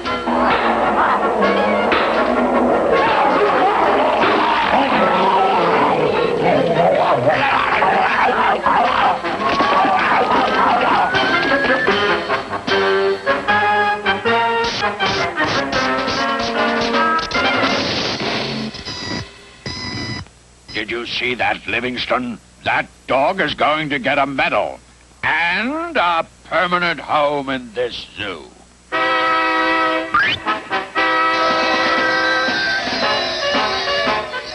Gee, Tennessee. Howler's a famous hero now. We still going to finish that movie? He's too famous for that, Chumley. We're going to star him in his own television series. It's sure to be a howling success.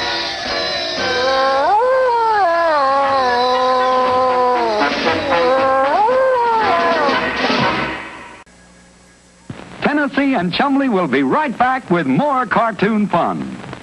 Now stay tuned for the Private Eye with the totally cool gadgets. He's Inspector Gadget, and he's next here on 39 WDZL.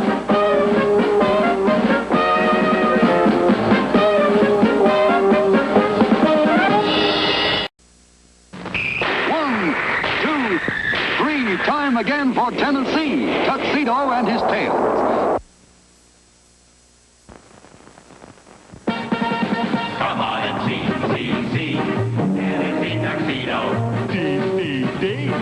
Tennessee Tuxedo. He will be parachuting for your pleasure, sailing seas in search of treasure, anything so he can measure up to men. That's Tennessee Tuxedo. A small penguin who drives a tuxedo, though he may fail. As he rides for fame and glory, still he tries in each new story tale.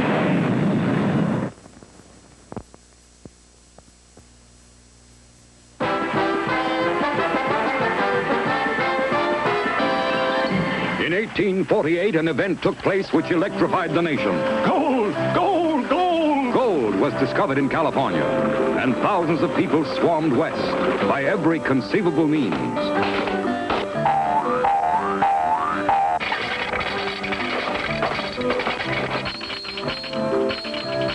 Whole towns sprang up overnight. And by far the most important place in these towns was the general store, like the one run by Stanley Livingston in the little mining town of Muddy Flats. Tennessee!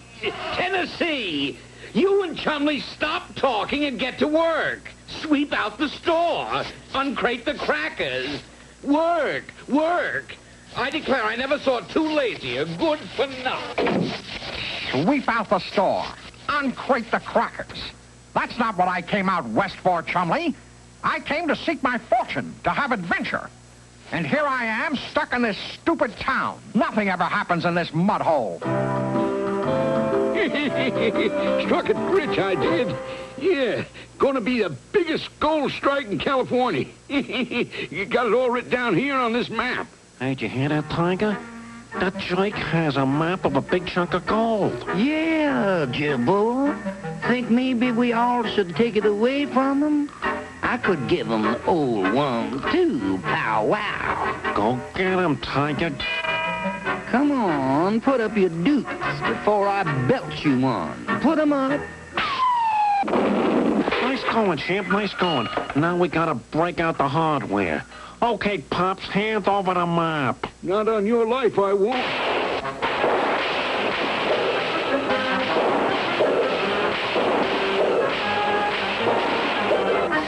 said, Chumley, nothing ever happens in this. Why don't you watch where you're going? Gee, Tennessee, what's that paper there? This? I don't know. That fellow must have dropped it. Just a lot of wiggly lines. Throw it away. Nah, I can make something fun to play with out of this.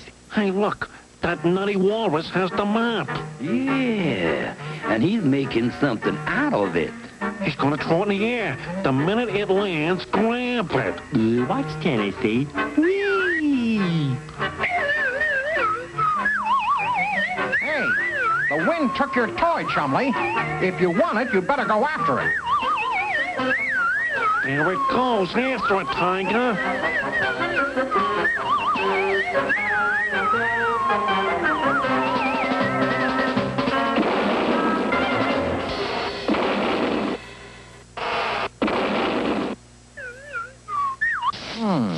I wonder why those other fellows want that thing Chumley made. Hey, wait. All those wiggly lines. That was a map. Probably of a gold stripe. Oh, boy. Gotcha. Gee, Tennessee, you caught it good. Hey, what are you doing? Look at this, Chumley. Just look at this. Just as I thought. It's a map. Yeah, but I can't make any sense out of it. Neither can I, but I know someone who can. Mr. Whoop.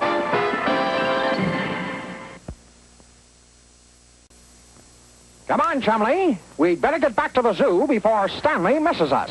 Gee, Tennessee, how about another riddle? All right, Chumley, go ahead. 10 birds on a wire, scare one away. How many are left? I know. None. They all fly away. Well,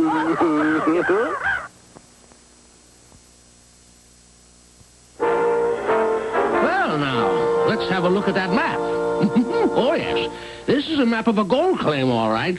See, the trail goes up through the hills, through this pass, down the canyon, across the gulch, and ends in this stream. A gold mine in the middle of a stream? Underwater? I knew there'd be a catch to it.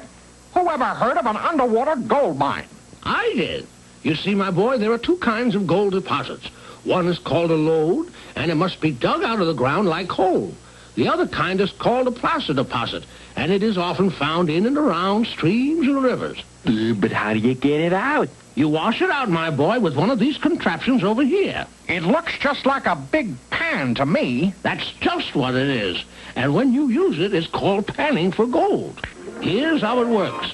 You scoop up some sand and gravel from the bottom of the stream and swirl it around, like this. Naturally, the water and the sand and gravel spill over the sides, but the gold nuggets are much heavier and stay in the bottom of the pan. How big are these nuggets, Mr. Whoopi? Well, the biggest I ever heard of weighed 248 pounds. Wow! But most nuggets are pretty small and look like this. Gee, look, Chumley. Real gold.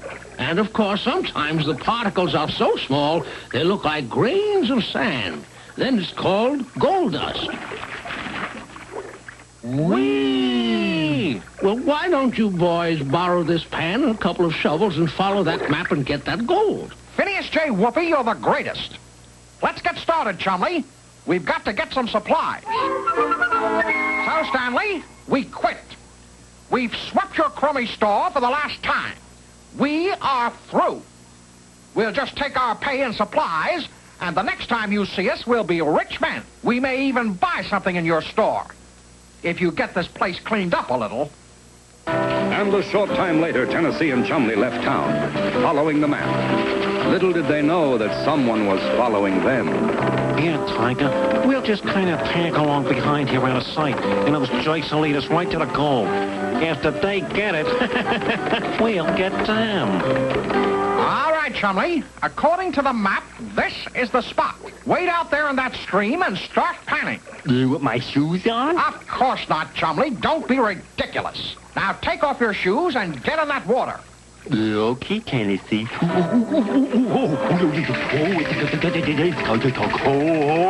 Don't be such a baby. Get in there.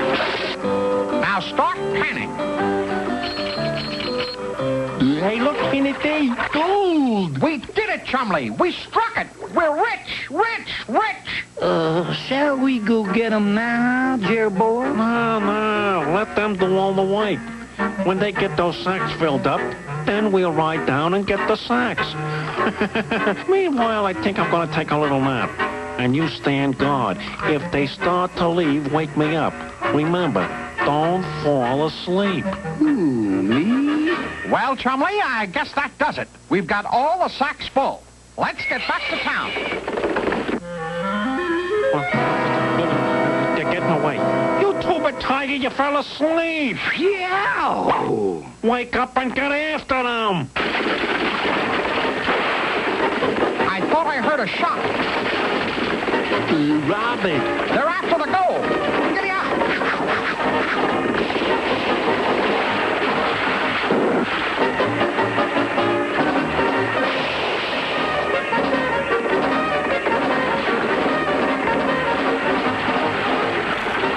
Look on the road up ahead. We'll split up and surround them.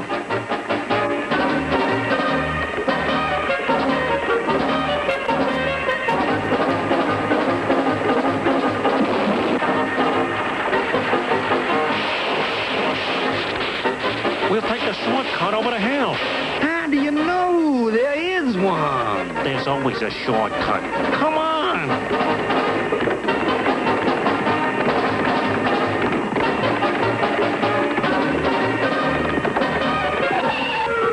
There go the wheels, Chumley. Grab the gold and jump for the horses.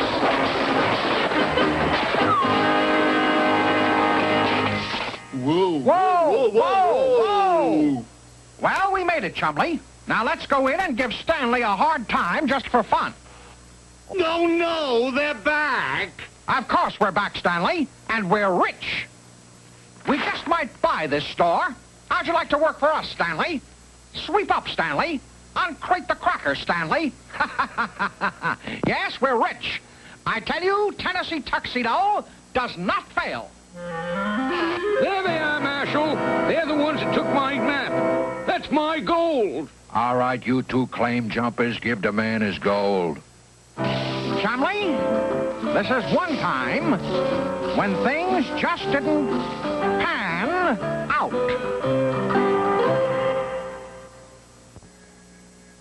Tennessee and Chumley will be right back with more cartoon fun. Hey guys and gals, it's me, Lauren D. Tune in at 3 o'clock to the Fun Zone to see me, Lauren D. Oh, said it. Now get ready for the stupendous sleuth, Inspector Gadget, next year on 39 WDZL. This is 39 WDZL, your movie station. 1, 2, 3, time again for Tennessee, Tuxedo and his tail. Come on and see, Tennessee Tuxedo. Tennessee Tuxedo. He will be parachuting for your pleasure, sailing seas in search of treasure, anything so he can measure up to man. That's Tennessee Tuxedo. A small penguin who drives a tan tuxedo, though he may fail. As he rides for fame and glory, still he tries in each new story tale.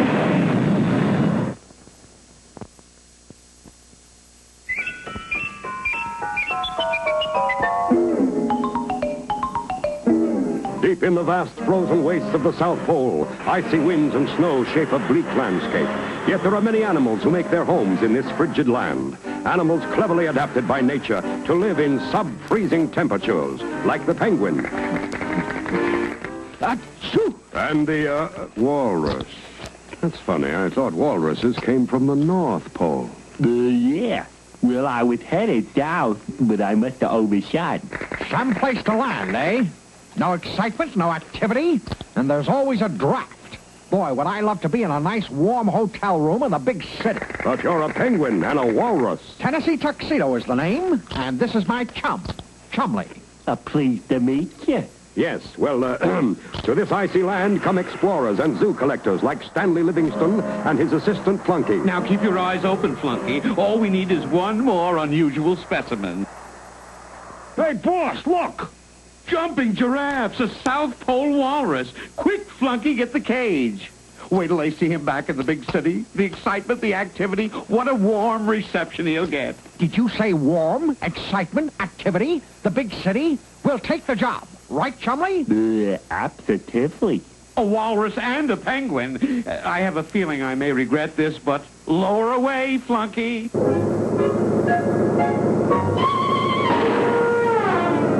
Oh, boy, excitement, activity, the big city. The big city. So we end up in a zoo. Chumley, we've got to get out of here and get jobs. If we get jobs like people, we'll be treated like people. Hey, look at this ad. Phineas J. Whoopi, the man with all the answers. Come to me with your problems. Just what we need. Now listen, Chumley, here's my escape plan. And so, not long afterwards, one morning, Stanley Livingston, keeper of the zoo, was stunned by what he saw. You flunky! Flunky! That pesky penguin and walrus have escaped again. I didn't see them, boss. But look at this paper here. There's an ad encircled. Wanted, 2 auto mechanics, must hire today. But there's no address. Call the police. Here we go again. At that very moment, Tennessee Tuxedo and Chumley were applying for their latest job. A penguin and a walrus yet. Well, I guess I got no choice. I got to cover the gas pumps. You guys take over back here, okay? Nope. We don't know nothing about mechanics. But this would be a good place to learn. You want to get your teeth fixed, fella? I can't understand a word you're saying. All right, Chumley, let's get into some coveralls. There now. Chumley, will you please take off that ridiculous disguise? That is the silliest-looking mask I have ever seen. Listen, Boo-Boo, this is my face, see? And if you like yours, you better like mine. My name's Rocky Monanoff, and that's my car. I want it fixed perfect by 3 o'clock today. Sure. Sure, Mr. Monanoff. And unless it runs perfect, I'll play you 2 goofs a tune on my violin. Well, we've got a customer, Chumley. You know what we're going to do first? Leave. That's right, leave. No, Chumley. We're going to fix this car. Now, I look under the hood while you push the start. Okay, Chumley? Okay, sure. But I don't know how to start a car. Of course you can start the car. Just push that button.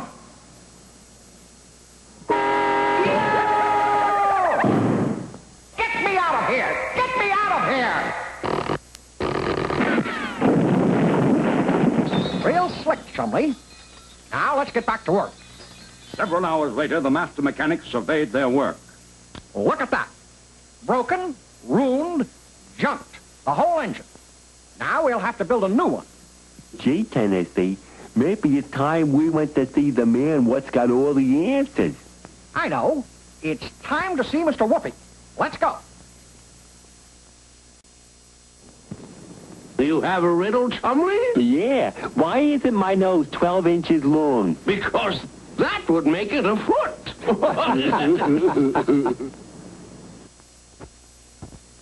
So you see, Mr. Whoopi, we've got to learn how to build a motor for this car, or Mr. Monanoff is going to play us a tune on his fiddle. Yeah. He's going to shoot us with a gun. Well, I guess we'd better step on the gas, eh? Oh, yes.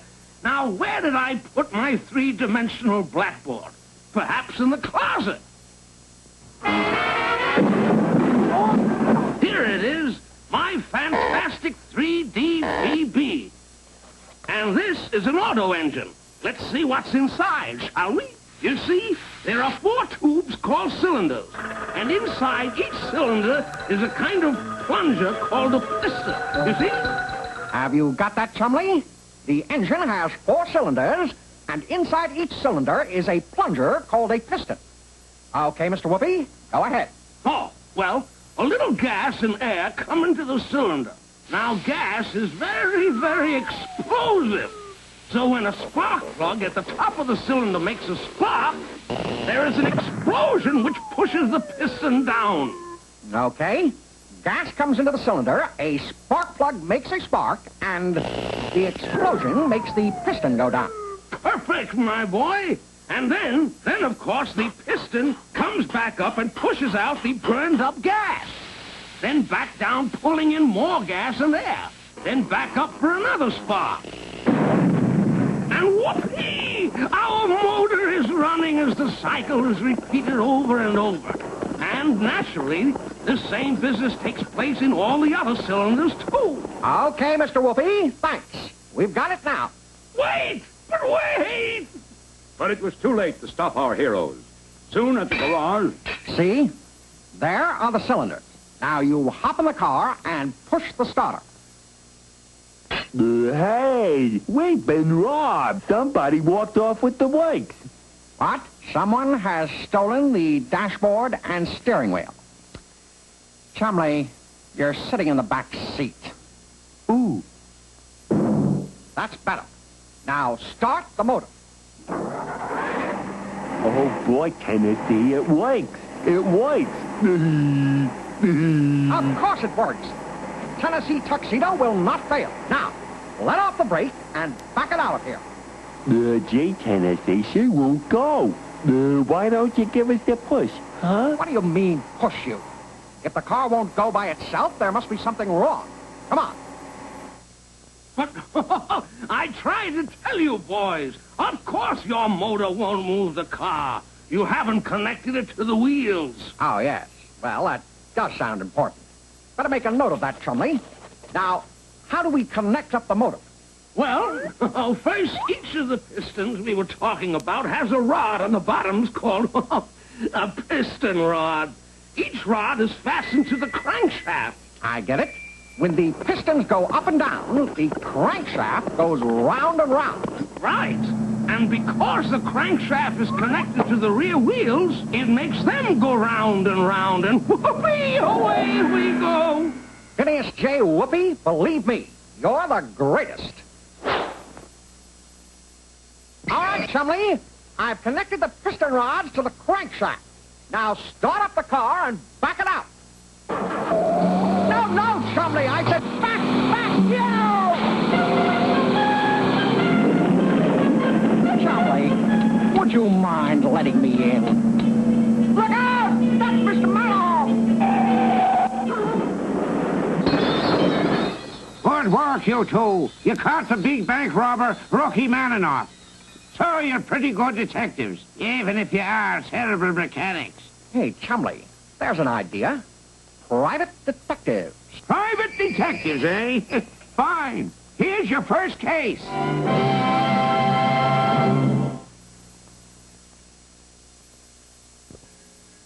Tennessee and Chumley will be right back with more cartoon fun.